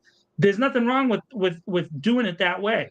But it's not because, as the city has said, that Tom and I are what are we again, Tom? There's so many things we've been called. We haven't yet been called a domestic terrorist. That's been reserved for one person. No. We've been accused of publishing lies. Yeah, publishing lies. We're liars. We hate the city. Gadfly. I get that a lot. I don't even know what that means. What a gadfly means. No. But it wasn't really directed at us, but former Councilor Matt Wally on the roundtable that happens on Hank Stoltz show on Tuesday at 8 a.m. I believe. He said, right after we all learned that Polar Park fell short $400,000 this year, for a total now of $1.1 million over the last 2 years. He said, there are people in this city who want Polar Park to fail. It is failing. We don't want that to happen. We're saying that they lied about the process. And again, guys, it's not like when Tom was reporting about the ballparks that he was saying that Worcester could be like the one, like from a group of successes. Guys, over the last 75 years, there has never been, not one, a minor league ballpark where the municipality didn't lose money. Not one. I'll do Never. one better than that. I'll do one better than that. In one of the biggest markets in this country, and especially for baseball, the new Yankee Stadium, New York City had the same result. Did not break even. From the major league team, Tom. And not only that, Correct. you go look into it, the Yankees, which is the Yankees, the Dodgers, the LA Lakers, the Dallas Cowboys. There's like a handful of American sports teams. And I'm sorry, folks, I love Boston sports too, but we're not as big as some of those bigger franchises as far as valuation goes. They don't even own the ballpark yet. They still don't own the ballpark yet, right? That's hilarious. It's hilarious to me that they would then say to us here in the city of Worcester, which again, where they have catered to policy that has made us a sleepover city, which generally speaking, sports teams need a homegrown base of fans to have consistent success over a period of time. The teams that are profitable, like the Red Sox, and yes, you can be as critical of John Henry as you want on this thing, but the Red Sox own Fenway Park. Fenway Park is also 100 and whatever years old, and so it just prints money because they don't have to build a new one, and then they own the neighborhood around it. They own their own TV network, yada yada yada yada yada. And he eats most of the money himself. That's why they continue to do what they do, but they make money because they own it. In this case, neither the team nor the city truly owns it because there's this debt service that's been created through the finance. All Tom did was report that. That's not saying we want it to fail. That's saying that the process that they did has consistently failed for 75 years. There's zero evidence ever that this works anywhere. And it's really amazing. It's like, it started with this thing's going to make money every year. We're going to have a couple tight years, but we're going to do well. And those of us who said, yeah, that's not going to work out like that. We didn't want what's best for Worcester and all of these phrases and smears and whatever. And now it's literally not. It's what they said would happen is literally not happening. Yes. And if we bring that up, well, you just want it to fail. It is failing from the city's perspective. And I'm sure it's great for the team, and I don't like them at all. They went out and got the best deal they could. Yeah. We were just far too willing to give the best deal they could find plus. By the way, the team already got their investment back by selling it to the to the New York the consortium of minor league teams, the worst owners in sports that own like 16 minor league teams, and they got the Red Sox, and they are the same. They are the same company, guys. They are. I understand minor league things are set up through LLCs and C corps and foundations, and they pass through all kinds of things. But yes, it turns out the minor league teams are in fact run by the Red Sox. They got a huge amount of money from that minor league group that covered their own team investment in the move. So the Red Sox, the Boston Red Sox, one of the biggest corporations in New England, they are completely whole, and they get a minor league team in Worcester right on the pike. You can shoot over there to Fenway Park if you need a reliever to jump on and save the day against the Mariners on a Thursday night, right? So you have the ability to do that, but the city is on the leash for this thing until I don't know, what is it, 30 years, Tom? So until forever 2050. So a whole generation of people are going to be paying for this ballpark. And yes, it's great that we have a ballpark. I'm okay with that. I don't have a problem with the baseball team down there. I go down there all the time. It's great. But man, does it suck that the people of the future are going to have to pay for that because the city just couldn't tell the truth. By the way, I would have been completely okay with it if they just told the truth. Hey, we're going to lose money on this, but we really want a minor league stadium in the city. Yeah. I mean, look, look, Chattanooga, Tennessee has lost money on a major public works project, but they actually have an argument for how much value it's brought to the city, and that major project was municipal broadband. Right. Yeah. Which, of course, the city manager said is completely impossible in the city of Worcester. Even though Shrewsbury has their at this point, as far as percentage of profit generated. So like how much they spend versus how much they get back into the city budget. The Shrewsbury broadband operation is their number one revenue generator. It generates more than residential taxes, Tom, which is insane.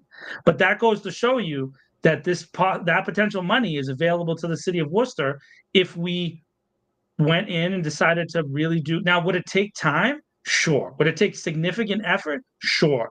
Would it take even potentially taking out loans? Which, by the way, according to the budget hearings, we have $1 billion in credit. We have $1 billion in credit just sitting there hanging out, just available to be pulled against at any time.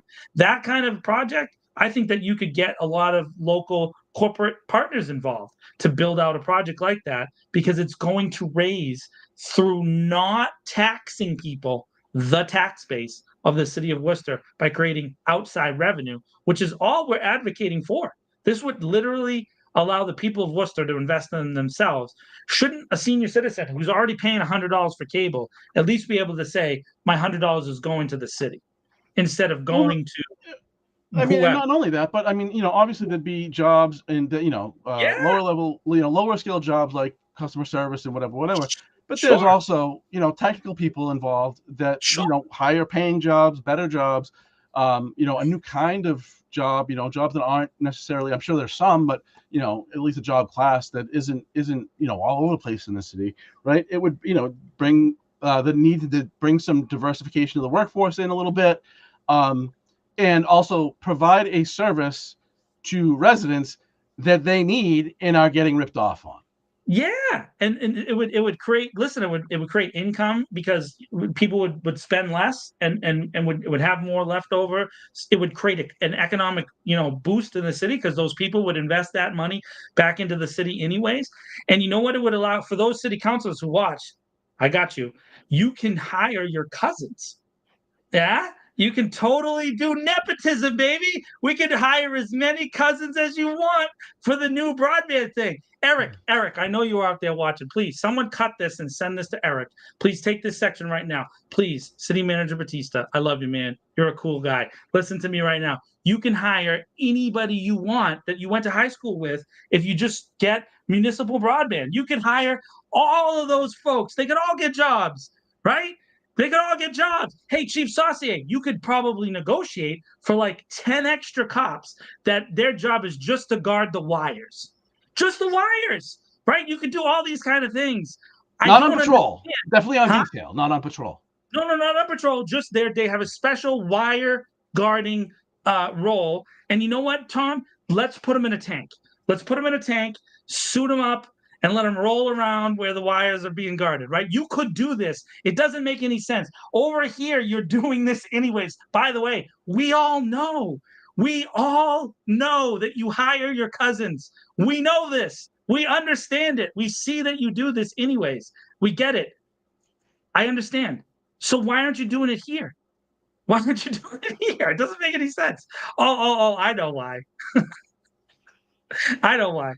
Oh, yes, absolutely. Yes, Connie Lukes. And Yeah, then she yeah. I got just want married. to give a shout out to Worcester, which I always call Worcester royalty, and I always bow when I see her. Um, Connie, I Connie, absolutely adore her. Connie. Obviously, plenty of political stuff that I disagree with her on, but you know what? Was always willing to stand on business, as they say.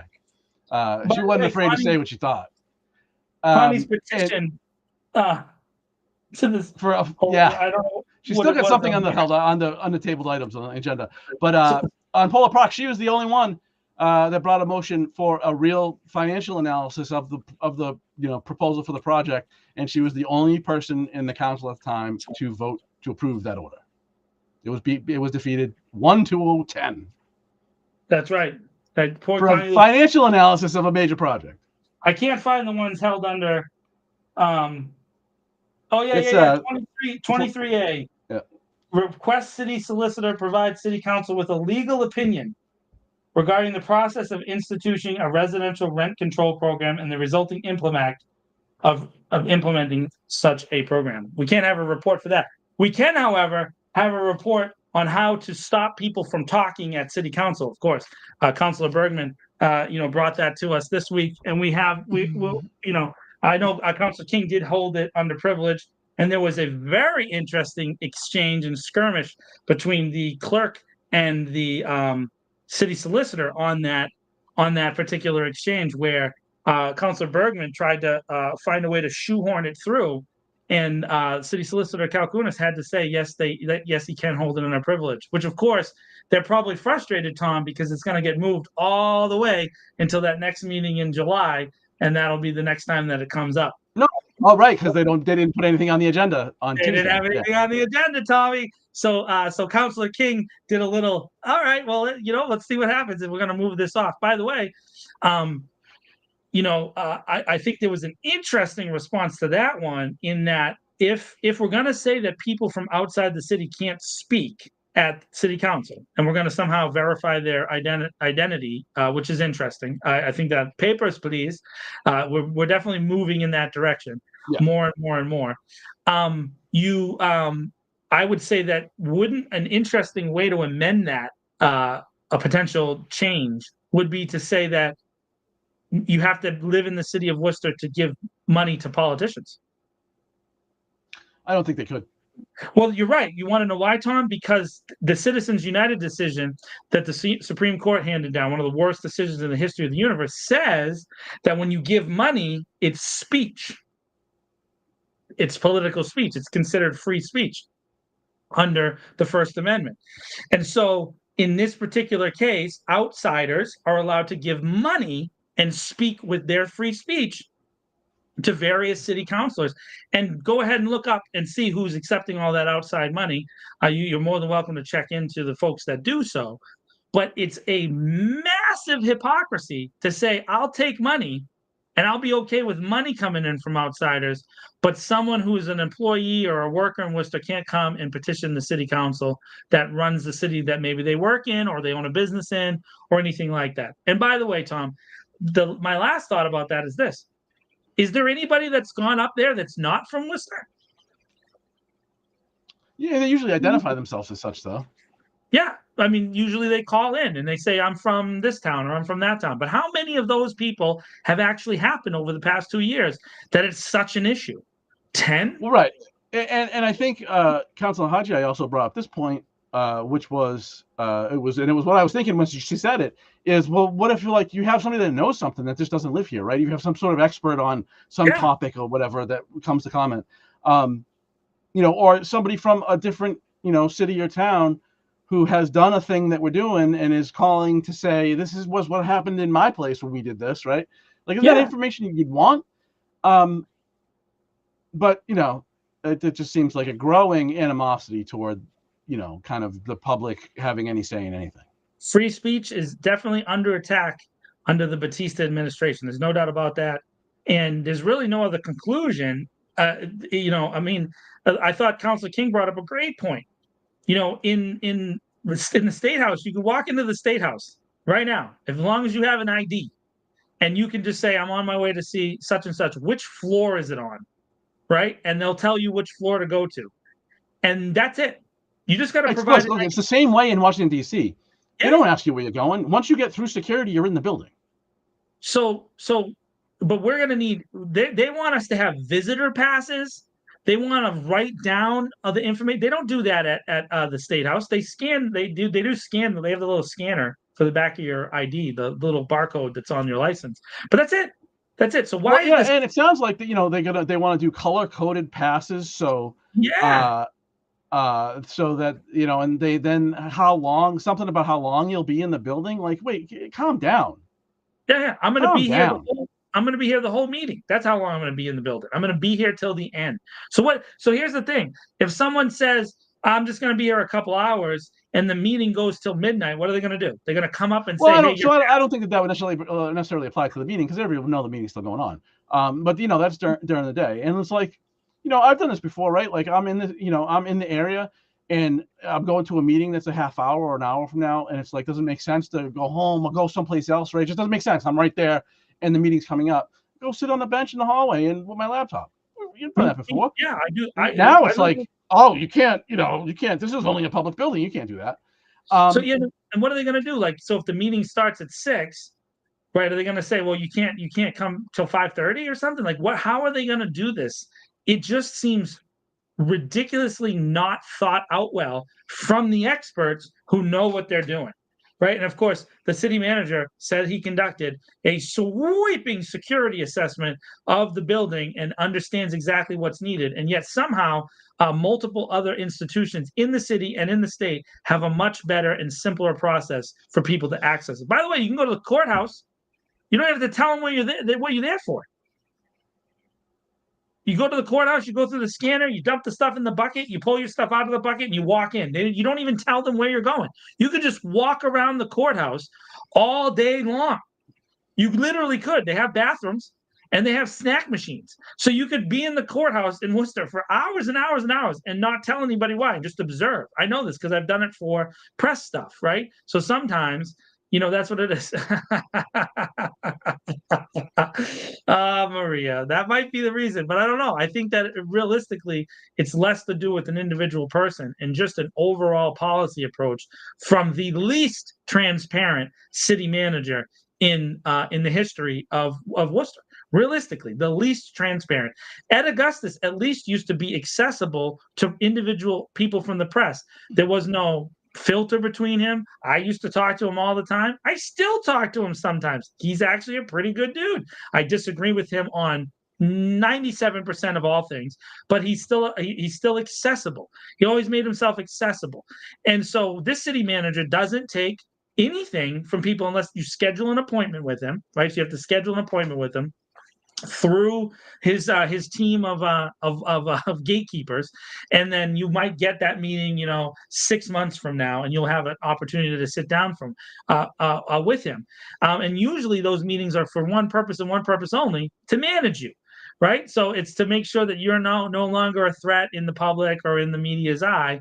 Obviously, Tom and I have long passed that threshold of being managed, and so access comes on a regular basis late. When it comes to the press releases, sometimes Tom just doesn't get them, even though he's a sitting member of the media. Tom Matthews knows No, that. that's not true. That's not Yeah, true. well, sometimes you get them a little bit later than other people, Tom. I've noticed That did that. happen at one. That did happen once.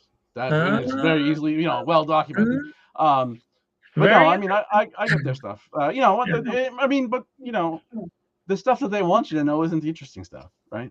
true. True. But no, I don't. That problem hasn't happened in a long time, so I don't want to overblow it. Well, hey, Fred just brought up the federal court, the federal court downtown. By the way, you can register as an interested observer at the federal court right next to the Hanover building. You do have to go through security. By the way, this criticism. I'm not criticizing the metal detectors. I don't have a problem with that.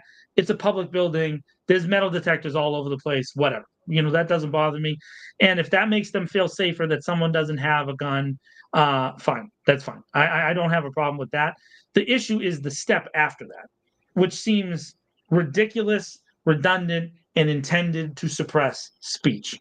It doesn't make any sense. And also, it seems completely overmanaged, to be honest with you, with these badges. How are you going to get the badges back?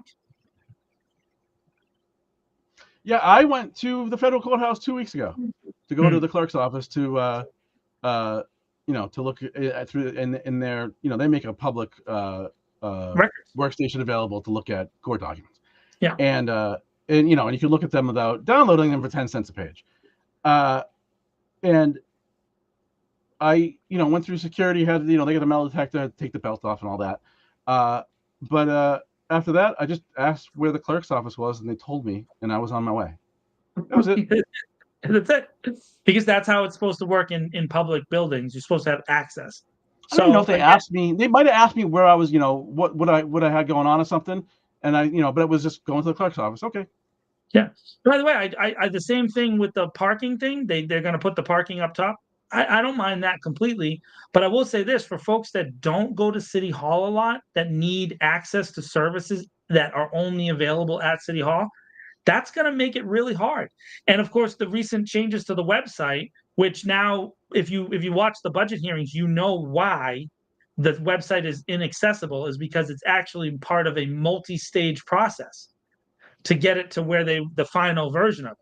So their contract with the vendor before kind of ended. So they moved to this like interim website with an idea that there'll be a different website in the future, and they're going to try to integrate all the services, which is interesting because some of the things just really shouldn't be integrated. A lot of the real estate professionals are very upset with how records are kept and searched now on the city's website. It used to be that you could click on a property and you could pull their electrical inspection and their plumbing inspection and the last time it was auctioned and yada yada yada. It would all be listed on the old city website. It was very easy to do, and now you can't do that, which of course makes it harder to search who's owning and buying the properties in the city of Worcester. Very interesting side effect, Tom, that the new website makes that more difficult.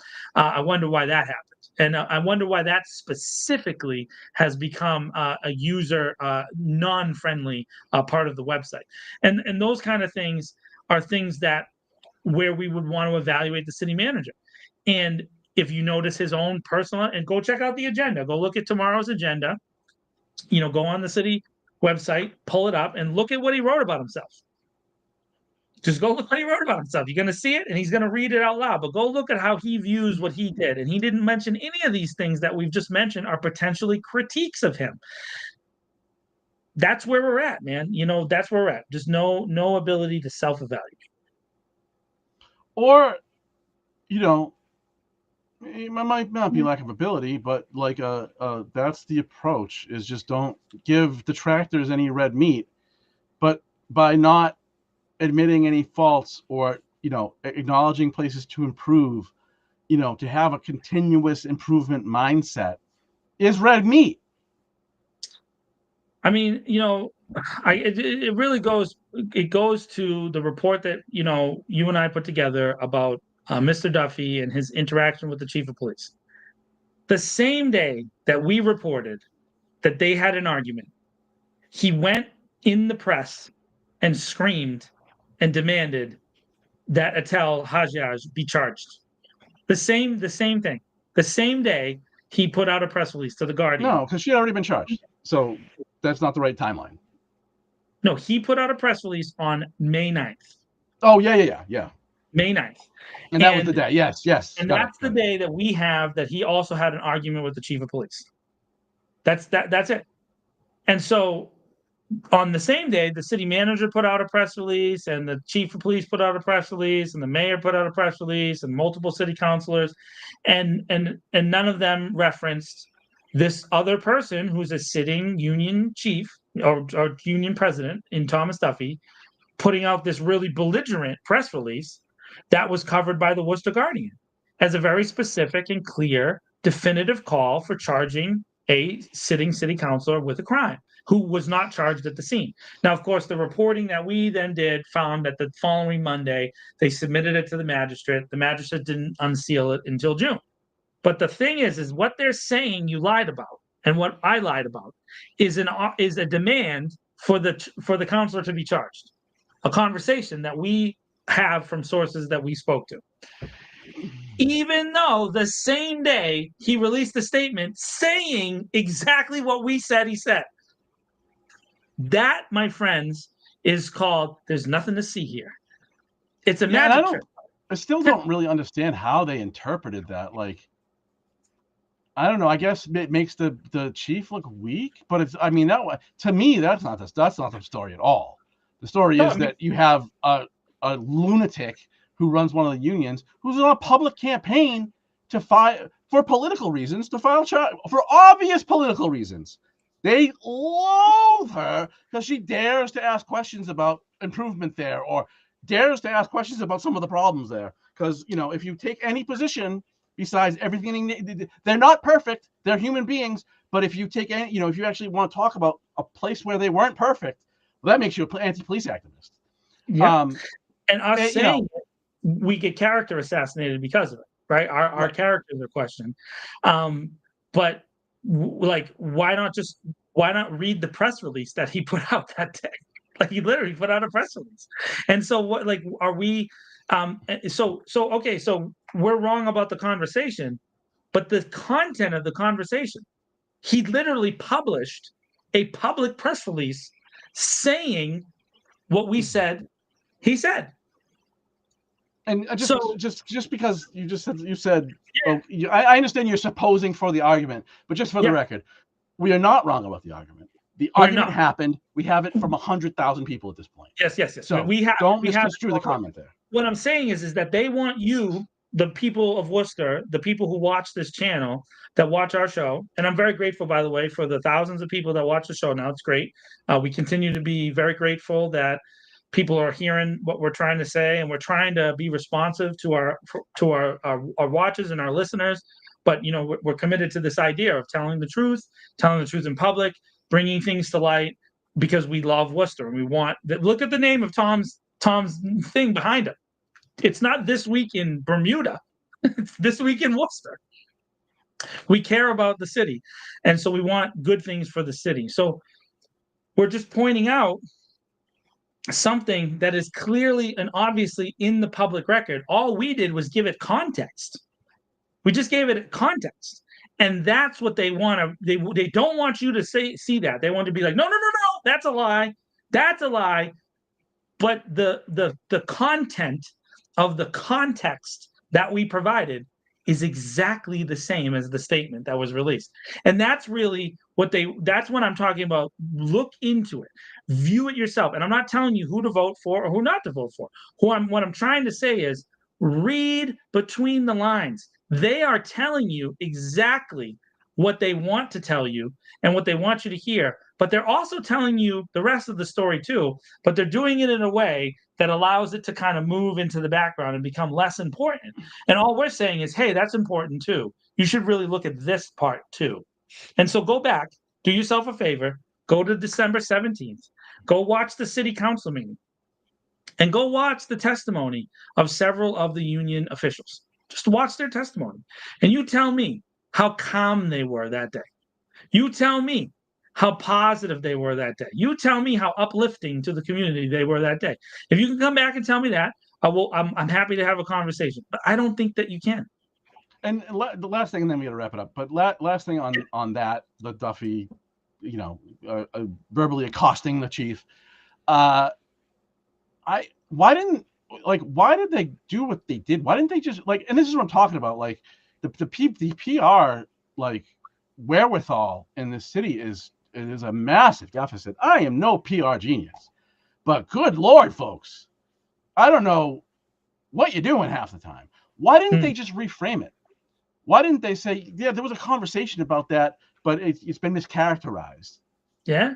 It wasn't. He didn't scream at the chief. That wouldn't be tolerated, right? And I mean, why did they reframe it to fit what I'm guessing is their interest? And they felt like it made the chief look weak and feel like he's susceptible to pressure on especially charging decisions. Which, I mean, I get that, but that wasn't the story to me. But why didn't they reframe it in a way that was more positive to them instead of this didn't happen and you guys should stop printing lies? We want a retraction of this true thing that you printed.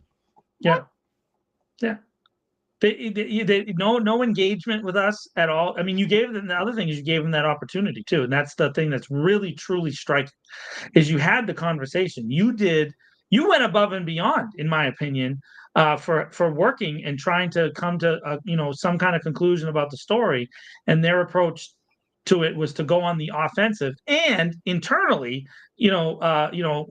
apparently hold the Inquisition inside of that building. Which, I'm sorry to my sources that you got run over the coals, but good thing we don't always use our same phone numbers to text back and forth. In 2025, you're shocked that a reporter has another cell phone somewhere else.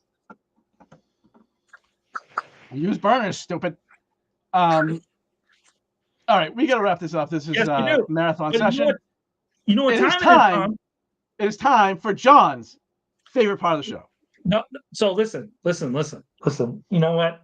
I tolerate you week after week, Tom, and this constant campaign of disinformation about Tom's favorite things. But I don't know, people. I say that in the chat right now, you need to hold Tom's feet to the fire, because and I know that this is the best part of the show. Everybody stays on for hours to get to the end of the show and talk about Tom's favorite things. That this is by far the the time there. Okay, so then we're at a very critical time. We're in the middle of a heat wave. The cooling centers are open, right? We got the Yes. cooling centers. The pools are maybe the pools aren't open yet, but I don't know yet about that. Beaches are hopping. Air conditioners are going. So Tom, summer theme right now. What is your favorite way to cool off in the summer? This is going to be another entirely boring answer. Turn the AC on and hide.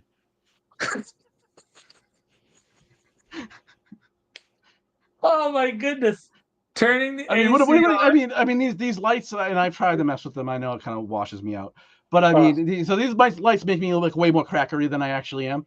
But I mean, what am I going to go outside and die and get burnt to a crisp and what go swimming while the sun, you know, destroys me? No, hide inside. Chat, check in. We need the chat to check in. Let's go. What are you doing? So there's this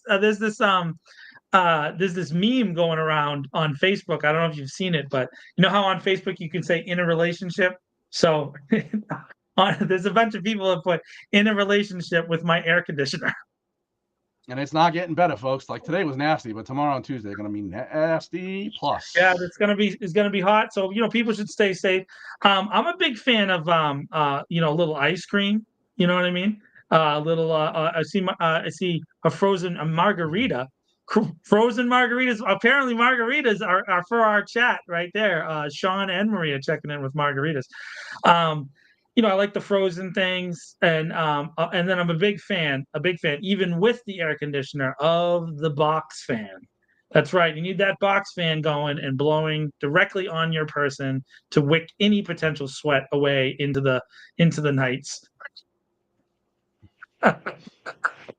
Oh man. So yeah, I'm a big fan of lots of fans. By the way, I have my fan on all winter as well. Multiple fans in my room cooking, pointing in John's direct direction to make sure that I stay cool. Because this big dude and this hairy guy, I sweat all year. It doesn't matter if it's hot or it's cold, I'm sweating.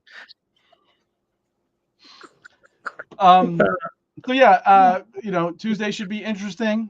Yes. Uh, uh, Tomorrow night should be interesting. Human Rights Commission, the police, Guillermo Creamer, new chair of the Human Rights Commission, put out a post saying that tomorrow is the annual police review meeting, apparently, that they now have, which is new. I didn't know that. And so does that mean that they're of not course, going they'll to talk? have no data to evaluate, I'd imagine. Yeah. But I wonder if that means that they don't need if they're never going to have a another meeting on the police all year. Is that what he's saying? Is that what he's indicating? I'd like to find that out. And then the no, zoning I board of doubt that. appeals is also happening at the same time or right after that. I think that one's at 5 and the other one's at 6. And then of course the public safety meeting is happening at 5 o'clock. Right That's before on the Tuesday. city on Tuesday, right before the city council meeting, to make sure that we can only have 90 minutes of conversation at the maximum. Of course, the last public safety meeting was shut down thanks to an interaction between. No, that was the last one. The last one was held remotely, and it was about 20 minutes, and Oh one yeah, person got to speak, and then some people. I dug around at it, but there wasn't enough there to really report on it. But there was some people that said they got booted out of the meeting. I don't know if that's true. yeah. So I mean, it does say that they have an in-person component in City Hall. So we'll see about that. I intend to be there. I'll probably meet you there. I'm hopeful that we get to see Mr. Duffy, Mr. Patron, and Mr. Cipro in person. I would love to talk to them. Big tough guys being bullies. Let's see if they want to be big tough guys in person. They probably won't. So we'll look forward to that conversation. I look forward to refuting them, Tom, at the podium that this petition is illegal and it should have been filed immediately by the council because it's asking for a violation of federal law. Yeah, and just want to, as I always do, Rick Cipro's been on this podcast, and I have no problem with the guy. He came on here, he answered all my questions. I felt pretty open and honest about what we talked about. So I got no problem with the guy. The other two, well, yeah. I just point out bullies online, bullies to women, bullies to children, bullies to folks that are at the fringes of society. But when they look in the face of an actual grown man, they cower and run. I mean, I'm not looking for any confrontation, but I'm certainly I'm not going not. to hide from these people. That's for sure. Just conversation. No confrontation, just conversation. But whenever I've had those conversations with them in public, they turn, tuck their tails, and head out the door. And very often have called me sir in public, and not had the same vitriol that they've had for me online. And so, it's just that kind of thought process.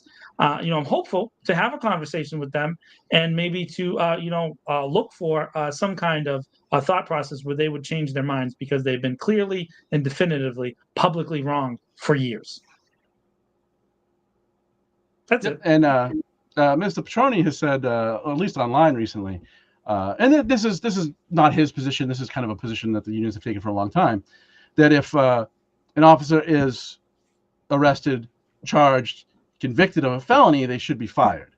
But all those processes, I mean, outside of the Sharda case, which we've talked about, which again, there was a direct witness to a sexual assault. Was kind of no escaping that one. I'm not saying that they desired to. I'm just saying they believed it, apparently, because of a witness that saw the thing happen. But the likelihood of all those steps happening, but first of all, it would have to be the department that charged, unless the DA did. But they would get the evidence from the department, right? So I mean, that's just not going to happen. None of that's going to happen. Never going to. That's the only way, apparently, that they believe that you should be fired, and that's right. Just ridiculous.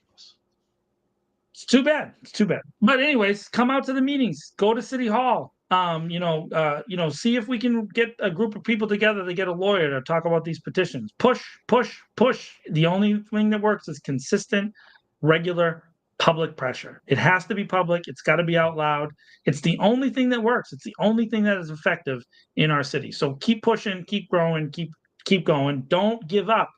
Don't give up, because there are people out there. The folks that follow our show all the time, although I know there's a couple people that follow the show that hate us.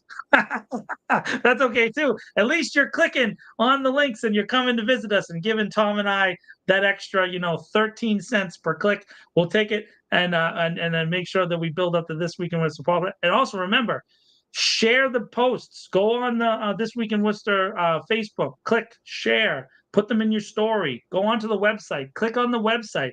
When you're on the website, click on the links to all those businesses. Yeah, I know it's annoying in the banners, but click on those banners. That's how Tom gets paid. Let's go. We need clicks. We need follows. We need shares. And that's how you do it. It's the easiest way to do it. I'm not even asking you to buy a This Week in Worcester t-shirt, but if I can talk Tom into merch, I will. I've thought about that for a long time. It's on the list. Something to do. We'll get Leanne to make them. Leanne's good at making that stuff. She makes all the Hollywood and the Gnomes stuff that we got now. So maybe we'll hire Leanne to make some t-shirts. All right. I think that is it. This was a marathon session, but we do that apparently. So until next week, we do this every Sunday. It's at 8:30, and at that point, we will try to screw it up less next time. Have a great week, everybody. Show up at City Hall, go through the Inquisition to get in the building, and if you can, until next week. Stay joyful, people. We got this.